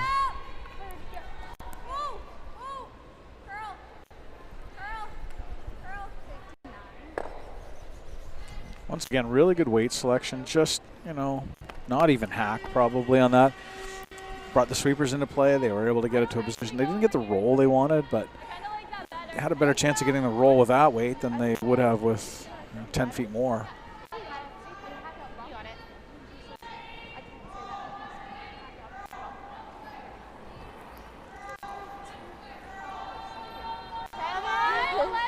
BC now wants to hit this, and again, they got to be careful with where they let the shooter go.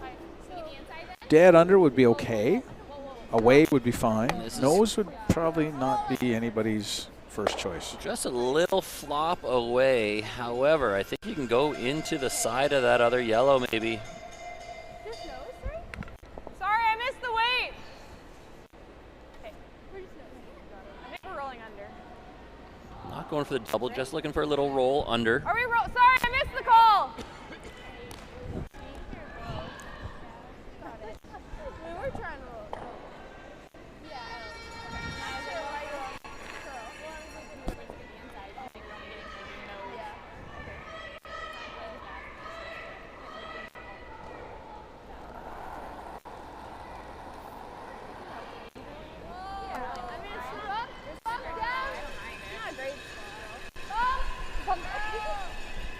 Trying to flop towards the center line. I don't think it's going to get inside and maybe not even stick around at all. Oh. And that might be disaster. Chips it fully buried under the stagger, and that is an unfortunate miss. Yeah, you probably couldn't make that shot if you called it. That's a tough one. Fully shot, fully buried. It was behind the tee line, but it's not accessible.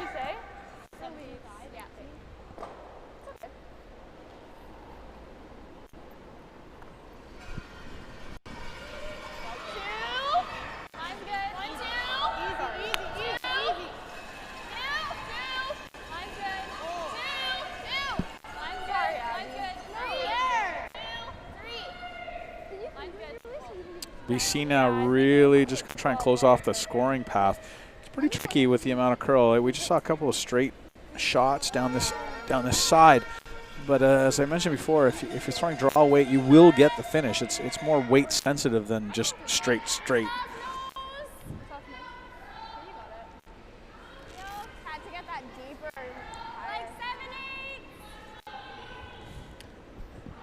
Now we're going to see some weight coming from Alberta here. They have to open this up and find a way into that 4-foot.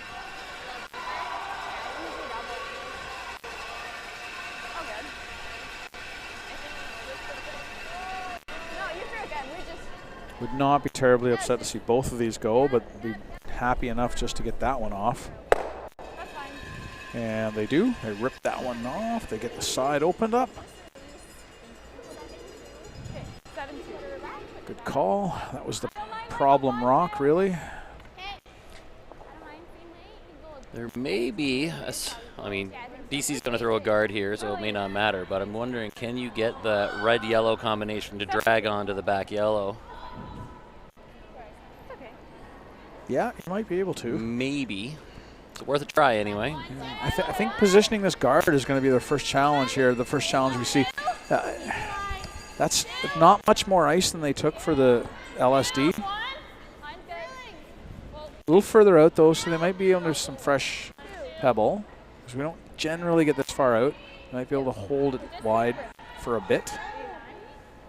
And it's coming up to a pretty good spot. I'd say that's pretty good. Right in the way, but now those yellows are a little bit easier to double off.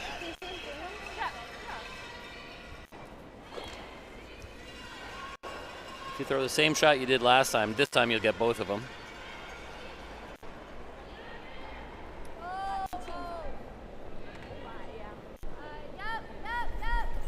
It's pretty close. Yeah, I think she got them both.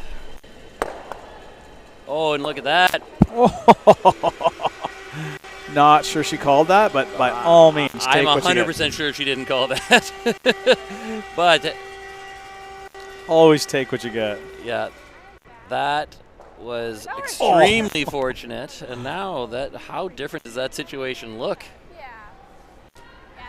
What a turnaround on one shot and a bit of good luck. Yeah, and I didn't even think that guard they threw was in a bad place. I mean, well, nobody's ever calling the double redirect run back pick. Never. Like that's the curling gods just looking down on you and say, yeah, you earned this one. You got a break right now.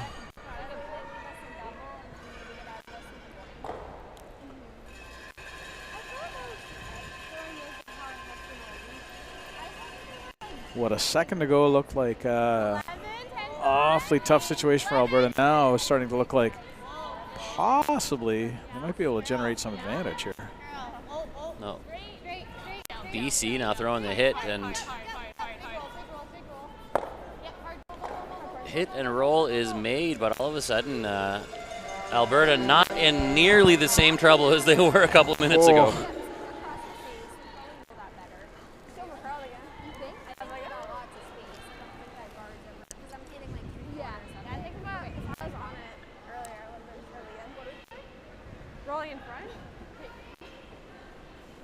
Looks like Alberta is electing to hit this and just roll over towards shot rock. Hoping maybe if they get lucky, ABC takes on the hit and gets the jam to generate a deuce. When just a few rocks ago, it was looking like they were going to get stolen pawn. Yeah, a few options here. The hit and roll right to the face would be nice. Even to get that yellow out of there and stick around, try to bunch those rocks, and if you happen to overcurl, you might have a thin double. Bump up. Whoa. Just throwing Easy. bumper though, so not a ton of weight. Easy. Don't think we've seen an overcurl in this spot yet. No, I agree. Hard curl. Hard curl.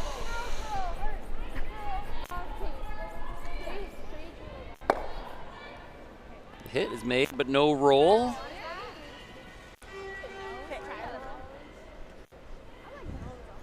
BC now electing to take the other turn at this.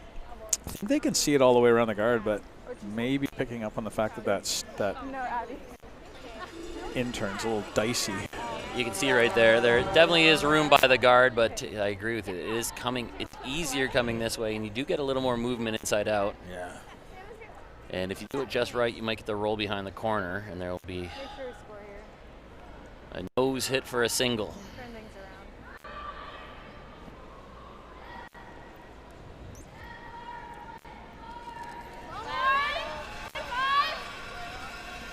This one's skating a little bit of extra weight.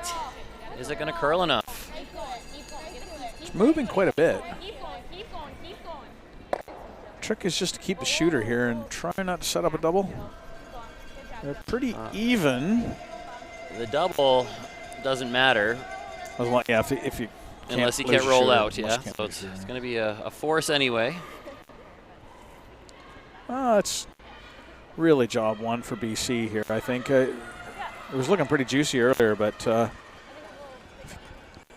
force is good for them. Alberta's probably actually relieved to get the force at this point, or to be forced at this point, because it was not looking good a few rocks ago.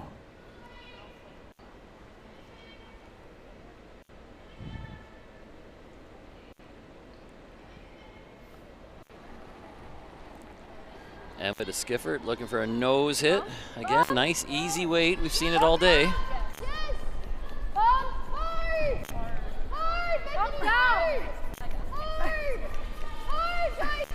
This one's curling. Sweeper's trying to hold it. Uh-oh. The hit is made, and will it roll too far? I think it does. Yeah. And that'll be another steal for BC. Well, the way that end was shaping up, it looked like it was going to be worse than that, but I think Alberta's going to be kicking themselves for missing that opportunity. 4-2 now. We'll head to the 7th end after the break.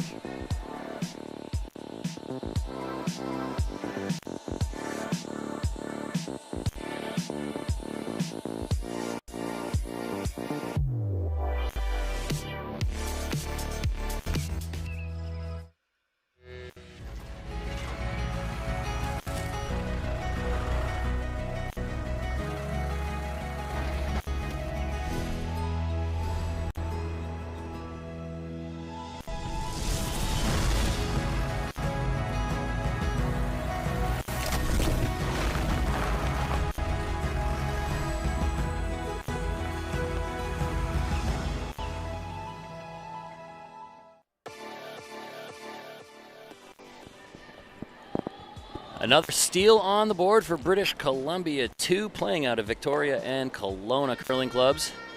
Brian Chick here with Sean Turriff at the New Holland U-20 Canadian Championships here in balmy Sudbury, Ontario. The land that spring forgot. Big, huge dump of snow last week, and it has not warmed up at all, and more weather expected today. It's probably snowing right now, but we don't have a window. Might be better that way. So another, I hate to call them cheap steals, but Yeah. BC really cashing in on some unforced errors. Yeah, not really planned. I mean, BC had gotten themselves pretty well set up there. Alberta had really broken themselves out of jail with a really nice shot, run back. A little bit fortunate, but you'll take the luck with it, and then just let it slip away there. So BC going back into the house, trying to play a little defense here. Would love a force to take the hammer into the 8th.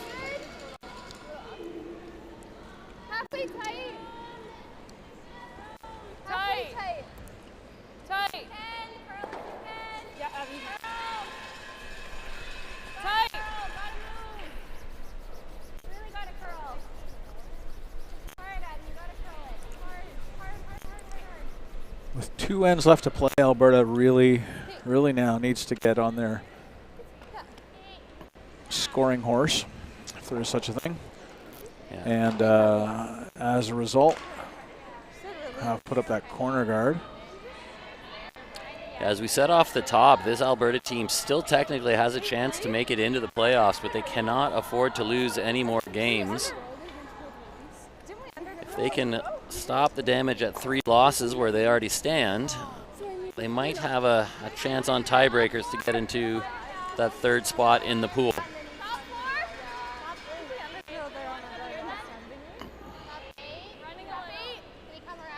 We do have a final on the sheet next door on B.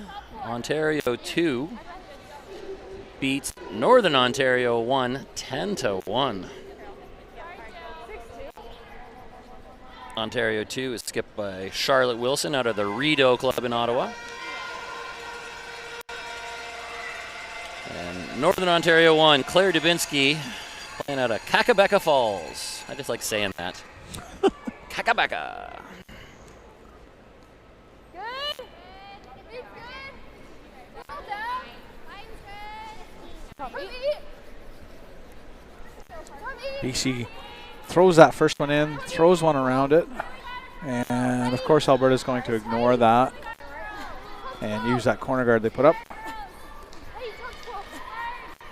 Sweeping this one pretty hard, trying to get it over there.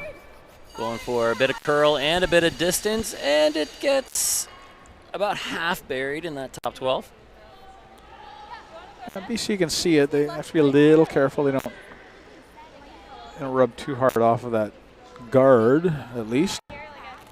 Should be able to make this.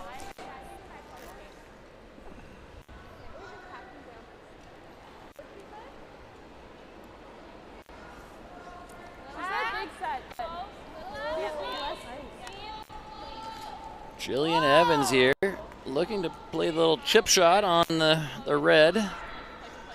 Will get a piece of it, trying to carve it over, rolls into the pile. We keep saying it, but that's another example of the really good weight selection and weight throw.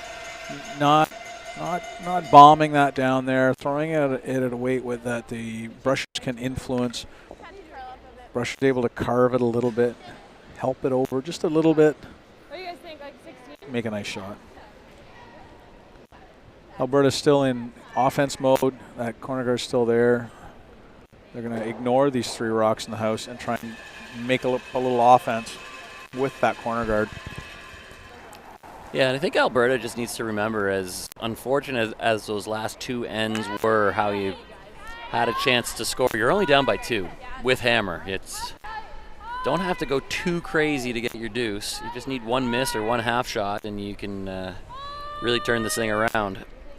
But they are going all out offense here, and this one's going to be on the guard.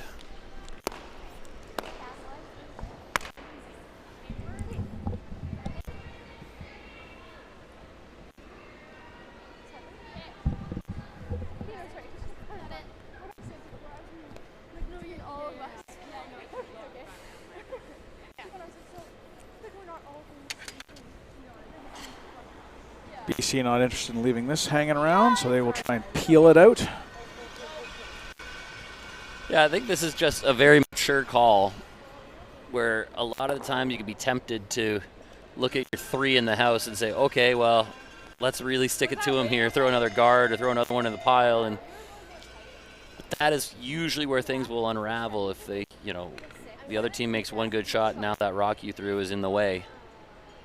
This is just some very mature scoreboard management.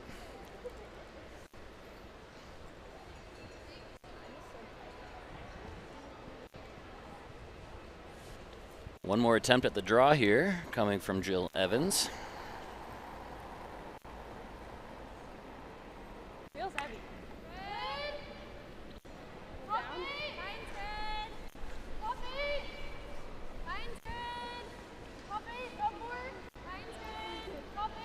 Oh, sorry, Bethany Evans. Wrong Evans.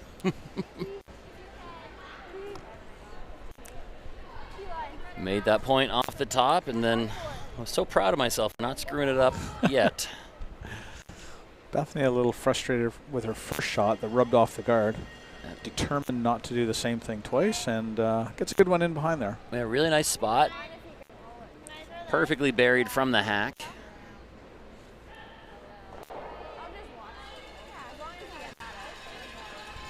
Not shot, but was never going to be shot with that rock in the forefoot. Still, the point was just to force BC to play something here.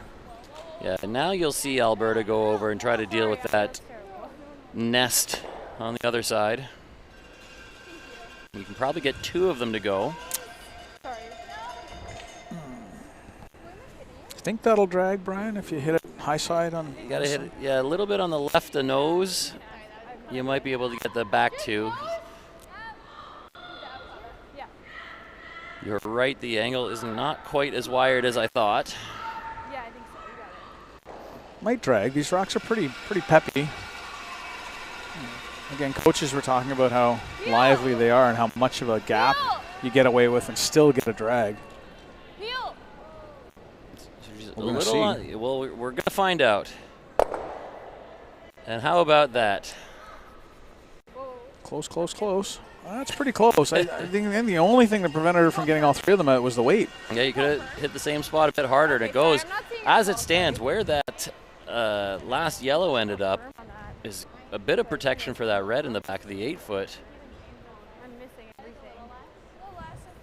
You can't just nose this, or you've got to pick it pretty clean. 70. Sorry, I thought it was firm for some reason. I was so confused.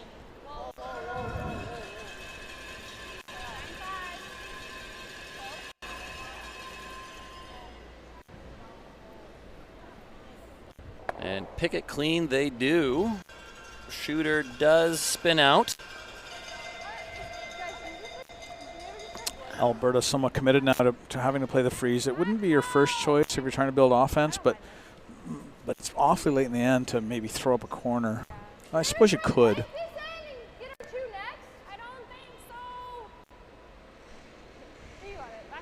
Yeah, I like the freeze here.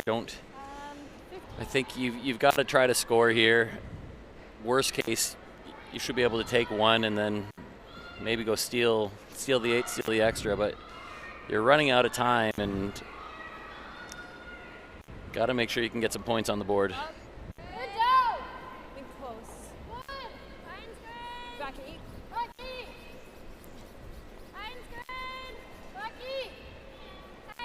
And if this freeze isn't perfect, or if the next takeout attempt loses the backing and rolls out, then maybe you think about the blank. But I think with a couple shots to go, this is the right call. And pretty well done, just over curls a bit.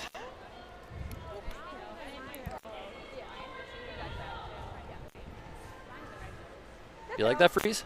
There's 3 rocks left. I think they might have thrown a corner guard. Freeze is okay. I mean, you're hoping a little bit regardless of what you throw, right? I think with the corner, you're more likely to get forced. Yeah. If you throw the corner, they put a second one in there. You may or may not be able to do something with it, and you're probably forced. This way, I think you maybe still have a crack at the blank if things don't shape up. Yeah, that's fair.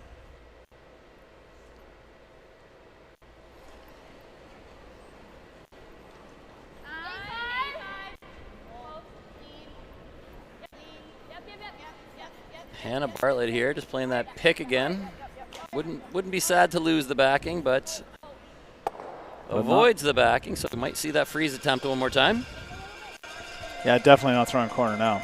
Do you think even more? Sorry? Do you want even more? Like here? Get on there, it's just gonna track. Really nice pick.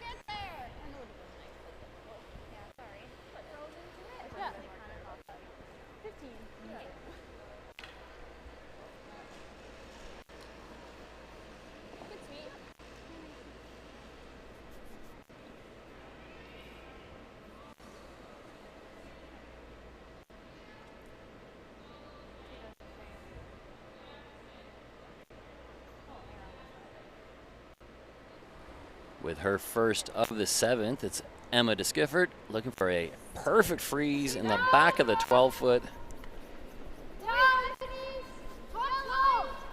Sweeper's on it right out of her hand.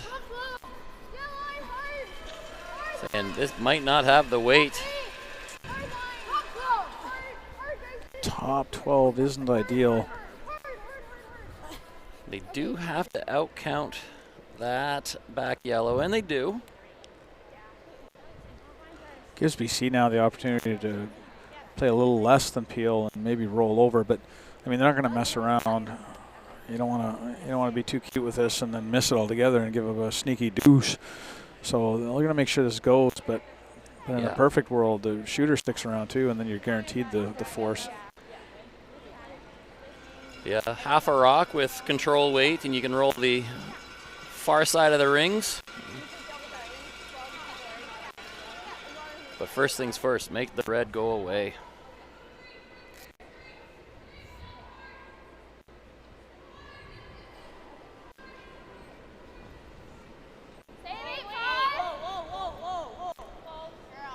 Ooh, everyone's right off. They're trying to carve this now. It's a lot of weight. Is it going to get a piece? Ooh, yep. It does. And now I think you'll see the blank attempt. That one was a little scary. I thought they might throw a touch less at that. Yeah, I agree.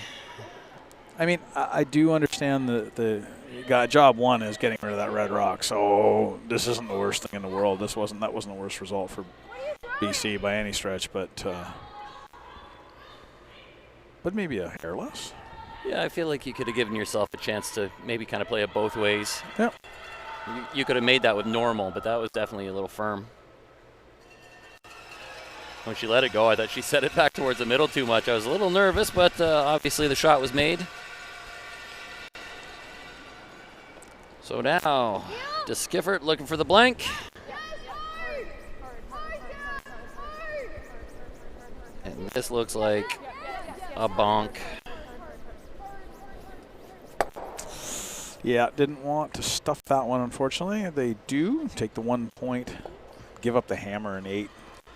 Yet another unforced error for Alberta. They always have their opportunities, but haven't been able to really convert. So they will need to steal the 8th if they want to keep this thing going. We'll be back with that right after a break.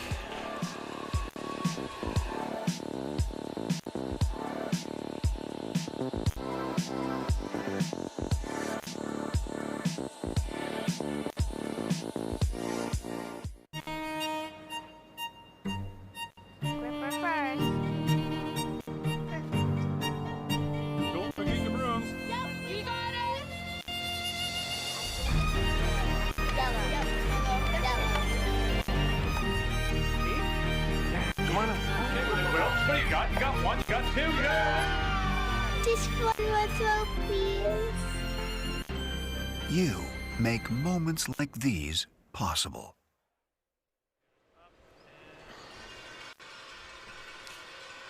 Down 1 without the hammer. Alberta finds themselves in a bit of a jam here. Really needs a steal to keep this game going and to keep their playoff hopes alive.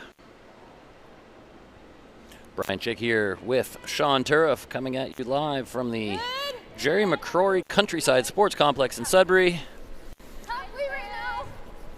for the New Holland U-20 Canadian Juniors.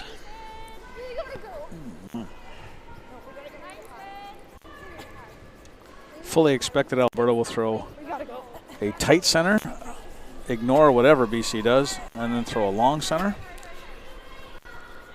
That's not quite as tight as I expected, but okay. Does make keeping your separation a little more difficult. No. Would have liked that a little closer to the rings or a little closer to the hog line, but right in the middle makes that double center guard a little tougher. That's tough. They did get a piece of the center line, which is key. Means that BC can't tick them, can't move that rock off the center line until after the free guard zone rule is no longer applicable.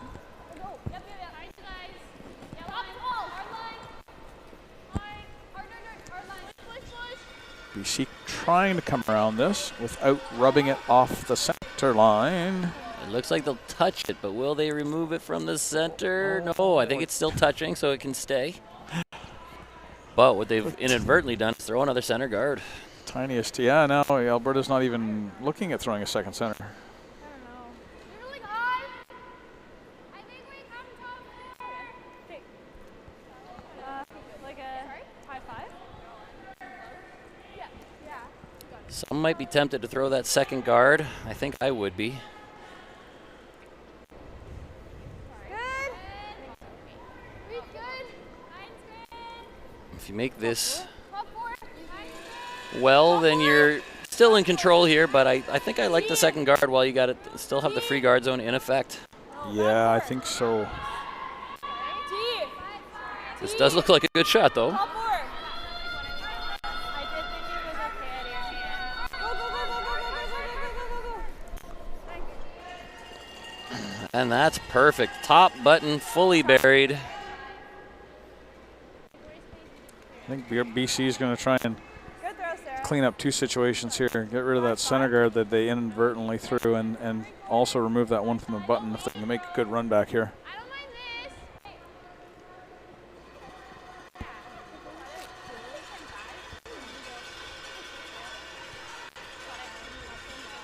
this. Yeah, anything just an inch high a nose with firm weight.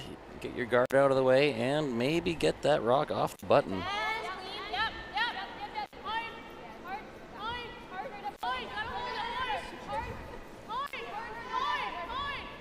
Looks pretty close to me. Woohoo! And absolutely sticks it. Leaves the guards up, but gets that rock out of the forefoot. Yeah, I don't think she could have done much better than that, boy. That's pretty precise.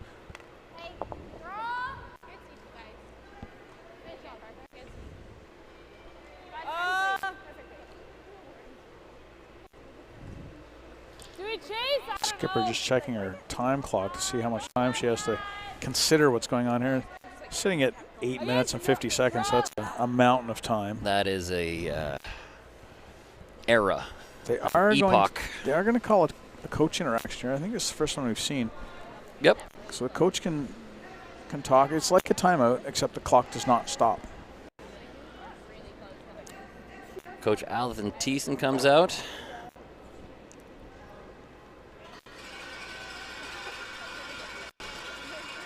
Removes the jacket. I always love that. Depending on what competition you're at, the officials might be a little more nitpicky on uniforms on the field of play, and sometimes they're a little bit more relaxed. I don't think anybody was going to tell her otherwise, but she's trying to follow the rules, so nothing wrong with that.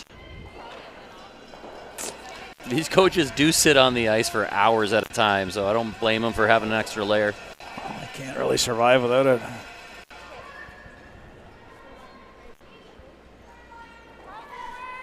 So it looks like the verdict is a corner freeze on this yellow rock with the lefty intern.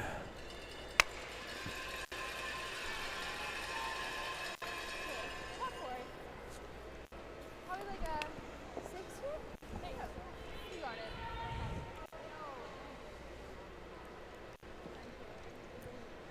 And Bethany Evans looking to lob one around that center.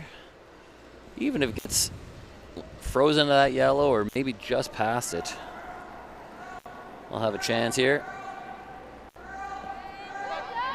got close, guys. Tight.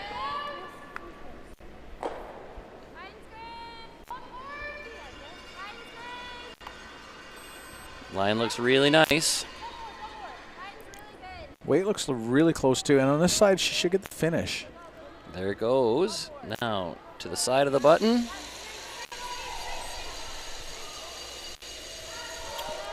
That'll work. Again, fully buried. Sitting shot rock. Great shot there from Bethany Evans. Gotta get. Sorry, guys. Sorry, guys.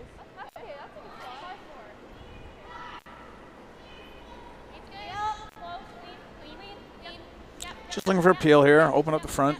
They do have last rock. Don't really need to monkey around with this stuff. And Jillian Evans makes the single peel. And I imagine we'll see a couple replays of that dance. Center guard, rip it. So like mid-7?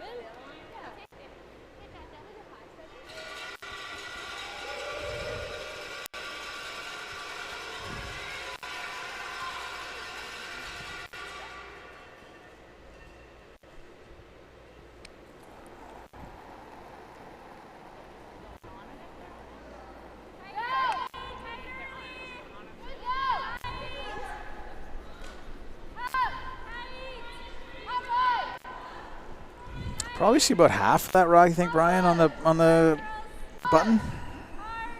Maybe a hair more. Hair more. Just thinking about where this guard needs to be placed. I think it's pretty good. It's high, though. A lot of room to get around it. And no, I think you're right. About half is showing behind the yellow. Anything close with that guard, it just means BC's going to rip it off. They don't want to take the chance of missing everything. And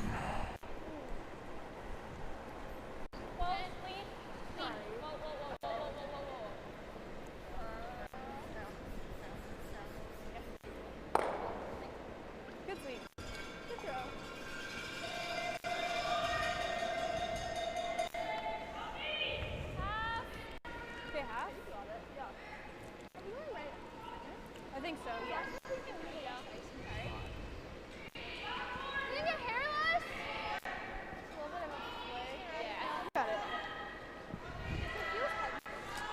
One more time, put that guard back.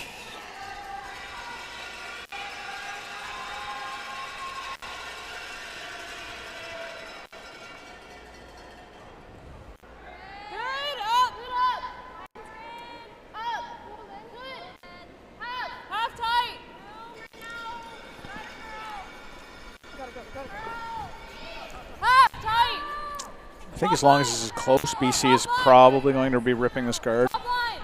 Would have to be pretty well,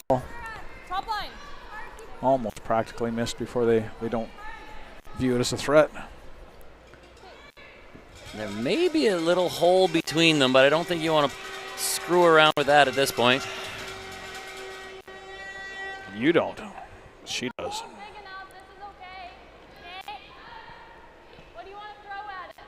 If you make it, you're in great shape, but those guards are still going to be there. Yeah. Especially for your out turns, we need less.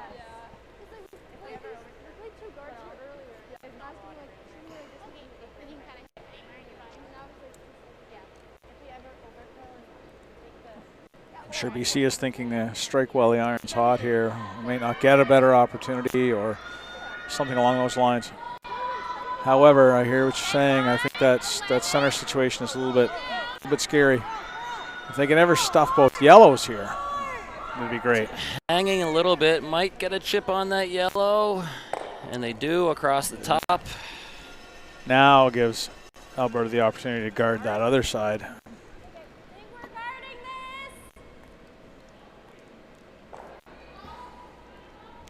And maybe put themselves in a situation to steal.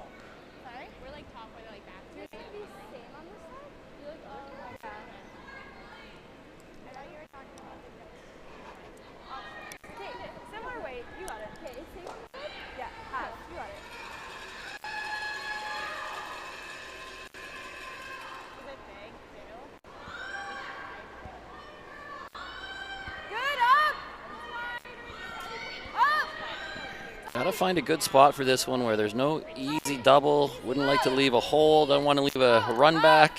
It's actually a tough spot to place exactly. I think I like the high one like they're talking about.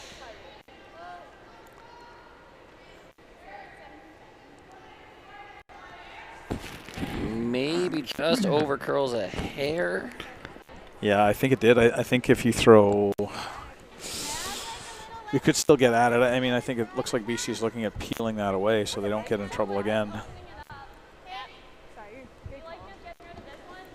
Ever get half a rock maybe and get them both. There's a good chunk poking out, but they're not going after it. Yeah, I think they're a little gun shy after that last one. A little worried that if they miss that one, then got to be careful here. This side will run. And this double peel attempt can jam very easily, so one guard may still be there. Oh. Yeah, Or there you just go. hung on them again, like you said, straight side. 7-5. End is slipping away here. So timing of when you choose to go after that is pretty much next chance you get, I think. Alberta's got to make a good shot here, otherwise I expect BC would go after that yellow-red combo. Mid-7. Now this one you can leave, doesn't have to even get that close to the center line. It can be half a rock off the center and would do the job.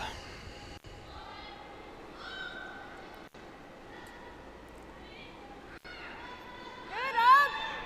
Good.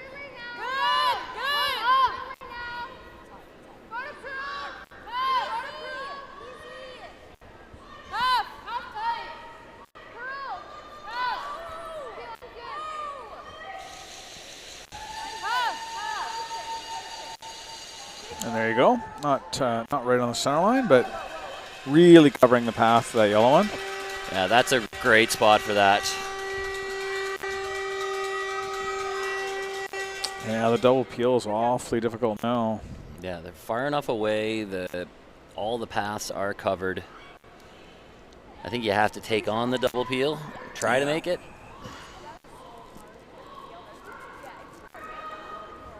Yeah.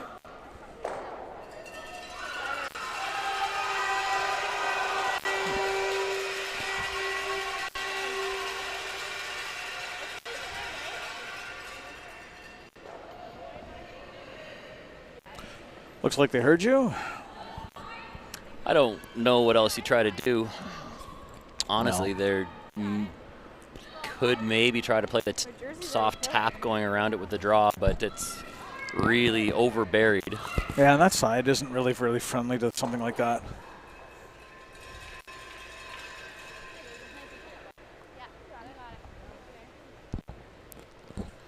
So double peel attempt coming.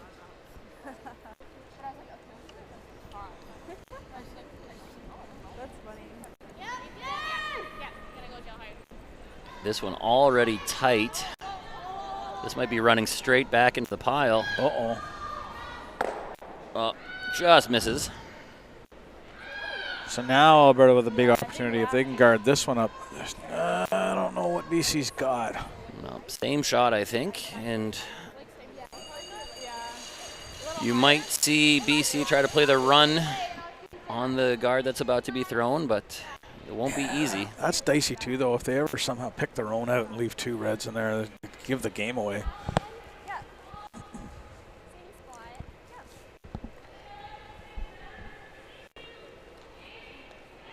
I think they probably just want to put this back to where it was. Fairly wide window of opportunity here where they can land this rock and still get what they need out of it. And DeSchiffart just made a good one. Needs the same thing on this rock. More. Half tight. Tight. Tight. Tight. They're calling tight, but here comes the curl, trying to work it over. Just weight sensitive here. It should snap over with this kind of weight. So now decision time. Does BC take on the run? It looks like we're going to see a coach interaction. There is time. They've got lots of time.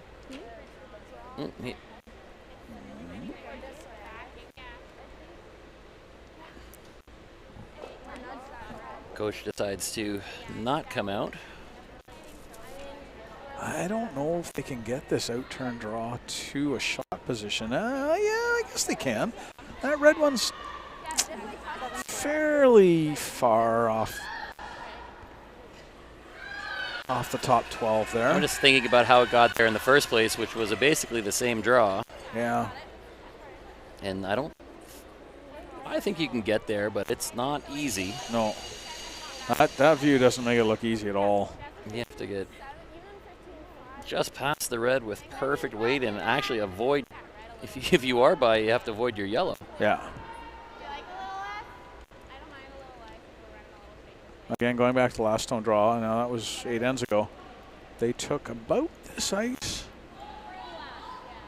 Just a little, yeah, this is about the ice they took for the LSD. They overthrew that one, unfortunately, but it did get to the center line, so they should be able to, they should expect.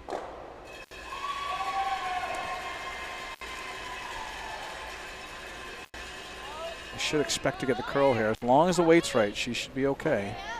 So Hannah Bartlett looking for a piece of the button. Sweeper's on it early, trying to hold it straight. She's looking pretty good so far. If they can get around those guards, it's starting to dive. They are on the guard, and we will have some bonus curling for you here. Woohoo! Just a little underthrown, unfortunately, but yeah, here we go to an extra. Not just us. Next door doing it too. Everybody's going to play 9 tonight. We'll be back with the 9th end in just a minute.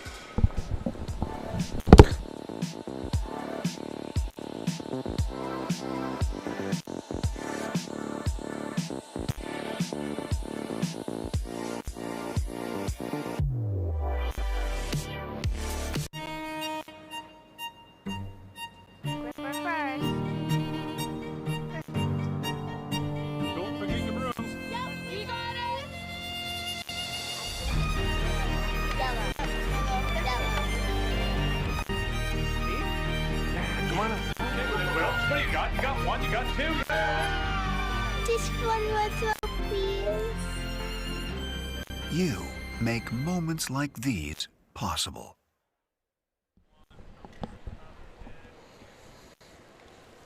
Eight ends, not enough to decide this one, so we will play one more. 9th end getting underway after a really nicely executed steal by Team Alberta. Yeah, BC had a few chances to get to that, but they weren't easy. They weren't easy. Alberta managed that quite well. I think maybe the best chance they had to get at that rock on the button, they opted not to, and then they didn't have another good look at it. Yeah, yeah.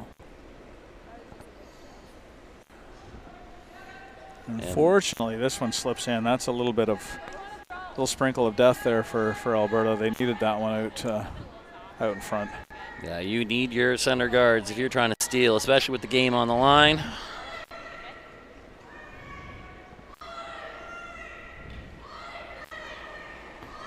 And both teams given an extra 5 minutes of thinking time. And they do get another coach interaction in the extra. Parker Rempel here, just playing the nice easy weight hit. Rolls it out to the edge of the 12-foot. Yeah, tight.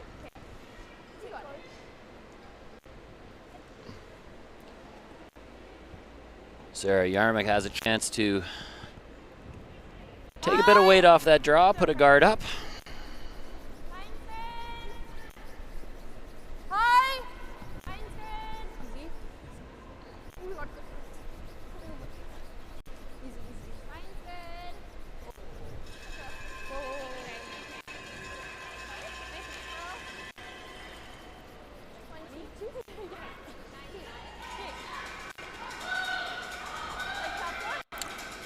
That guard goes up a little high, but does stay out there, and BC can't play with that one.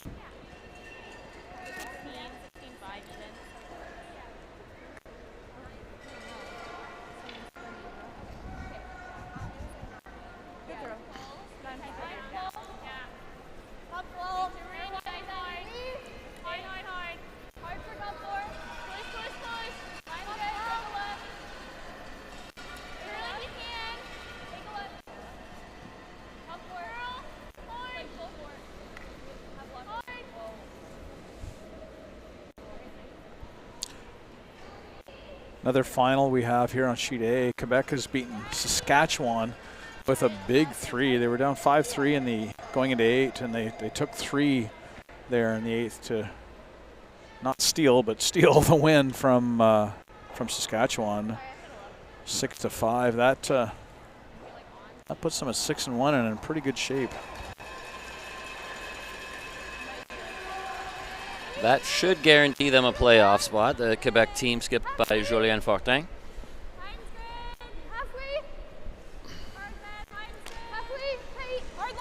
Alberta obviously committed to using that center guard. Short's not the worst thing in the world if they line up those 2 center guards so that they're not really double peelable. I think they were actually probably playing it in, but this is as good or better. Yeah, I don't mind that at all. Would have loved it with my first 2 instead of the next 2, but no. BC in pretty good shape because they're sitting 1-2, 1 in the 4-foot just off the button. So a single peel here is probably okay, probably good enough. Jillian Evans, a little speed wobble on the way out, but recovered. Good enough. I would expect Alberta to throw up, and here I am wrong. Kind of thought they might throw up another center, but they are going after that thing in the 4-foot.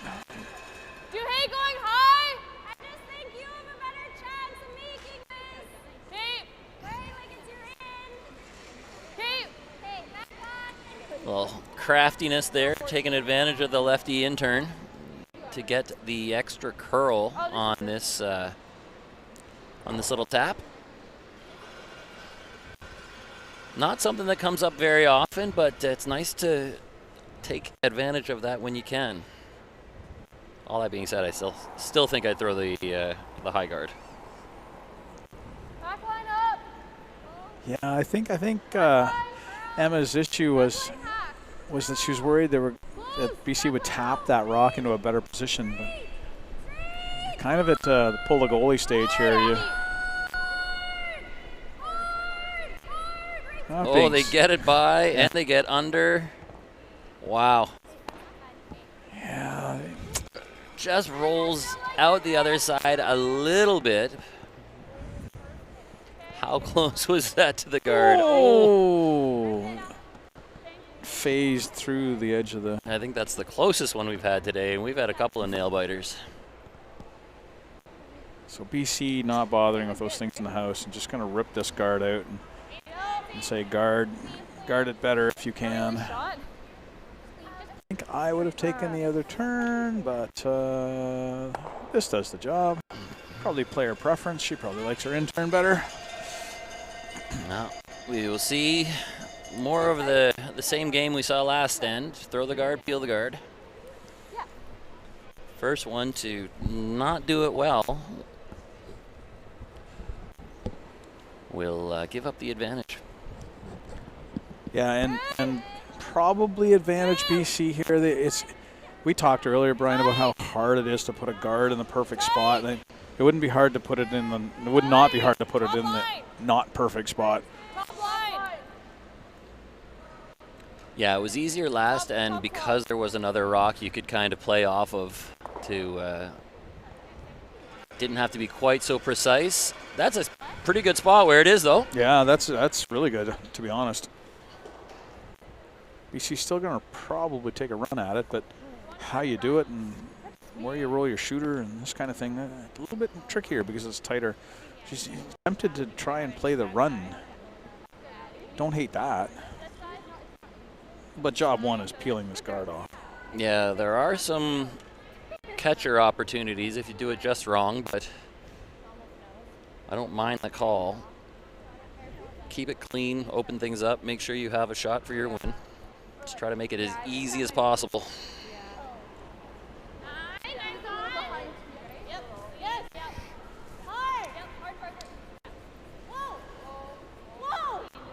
It's curling up. Now they're playing the run back. And they touch it. Yeah. What a good shot. I think the only issue is they've left a center guard. You could always throw the intern around Yep. Really nice little run there. Like a 15. Yeah.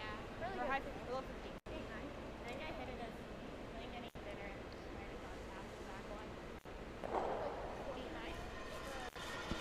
Yeah, 16. Abby Desormeaux throwing, what do they say, backline weight at this? Yeah. I would have liked it a little softer, I think. Just play the freeze tap, just try to move it an inch. Yeah. Talk to me, I can't hear. I can't hear.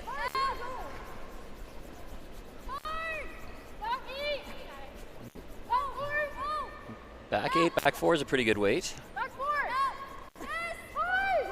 Just have to get across. Oof. Oh, another one phases through the edge. Boy, Sits boy, buried. good shoot. Totally buried. Really good brush too. They were eyeing up the edge of that guard. Look at that. Oh my goodness. Ugh. Every time I see the replay, I expect it to hit it.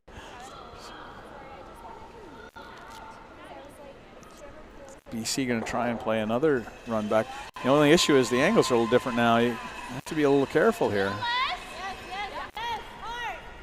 Yeah, this one has to go straight back, and if you're at all close, you're still going to leave a center guard. Yeah, she's really close to the straight run.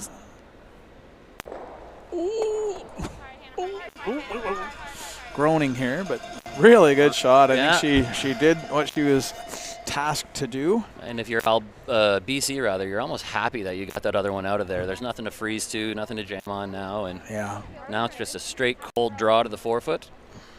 And you do have that one wide, that one yellow one wide, so if the opportunity is just to peel, you can just peel it out and not worry about the shooter sticking around. Yeah, you got the saver over there. Yeah. It's got to be top 4. Yeah. Yeah. I think that's close. Top 4. Yeah. Got it.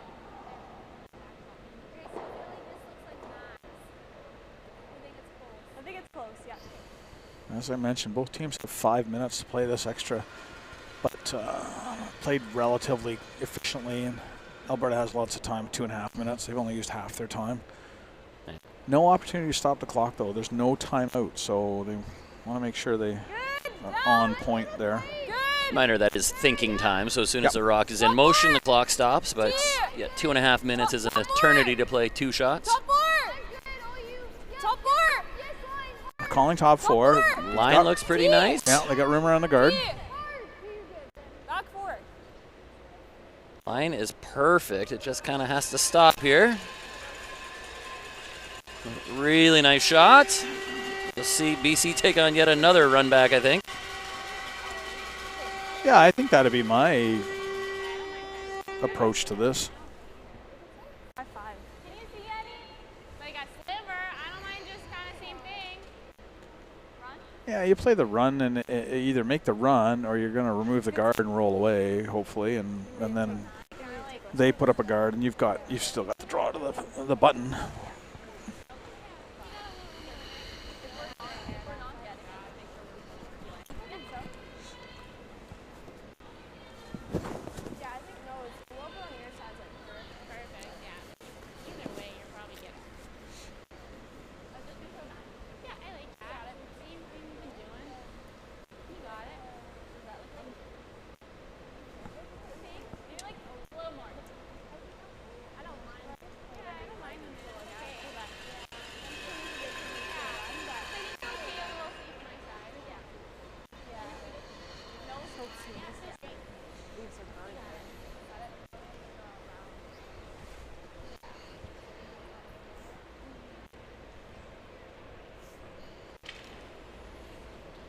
Hannah Bartlett looking for the 3rd straight run back up the middle. And this one seems to be floating a little bit wide. Do they ever pick it? They might pick the back one. Wow. A little bit sneaky there. That is a bit of payback for the Alberta shot last end. Whoa. Definitely not what they called, but you know what? Yeah.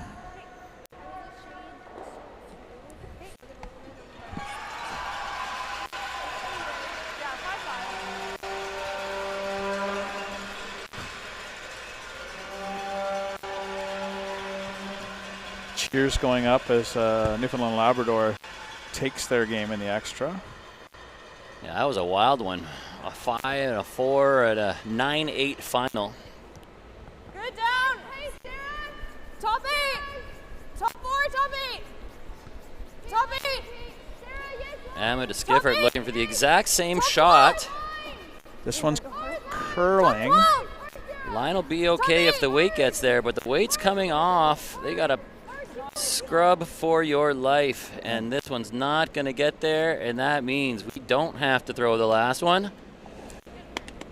BC with the win, and that will be the end of the road for Alberta 1. And that'll be it for us tonight. We'll be back with 3 more draws. Wait, no, this is just the afternoon. We go one more night, 1 more tonight, 3 more tomorrow. I'm losing my mind here.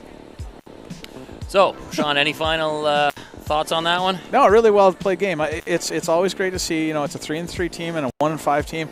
And I mean, if I didn't tell you that off the top, you wouldn't have known it. It was well played, and both teams came out with intensity, and it's amazing and wonderful to see at this point in the week, to be honest. BC2 definitely didn't play like a 1-5 team there. A big win for them. They got to feel better about themselves. And yeah, like I said, we'll wrap it up here from Sudbury. But another game coming at you at 6 p.m. tonight local. And we'll call it for now. Thanks, Sean, for joining me. I'm Brian Chick, and thank you all for joining. We'll see you all next time. Have a good night.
It's a beautiful blend of strategy, skill, and creativity.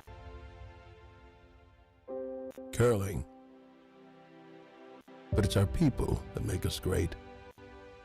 We're a mosaic of countless experiences. We communicate and collaborate. We value new ideas and different perspectives. We learn from our past and from our future. We may even disagree sometimes, but it's in our differences that we can see our strengths.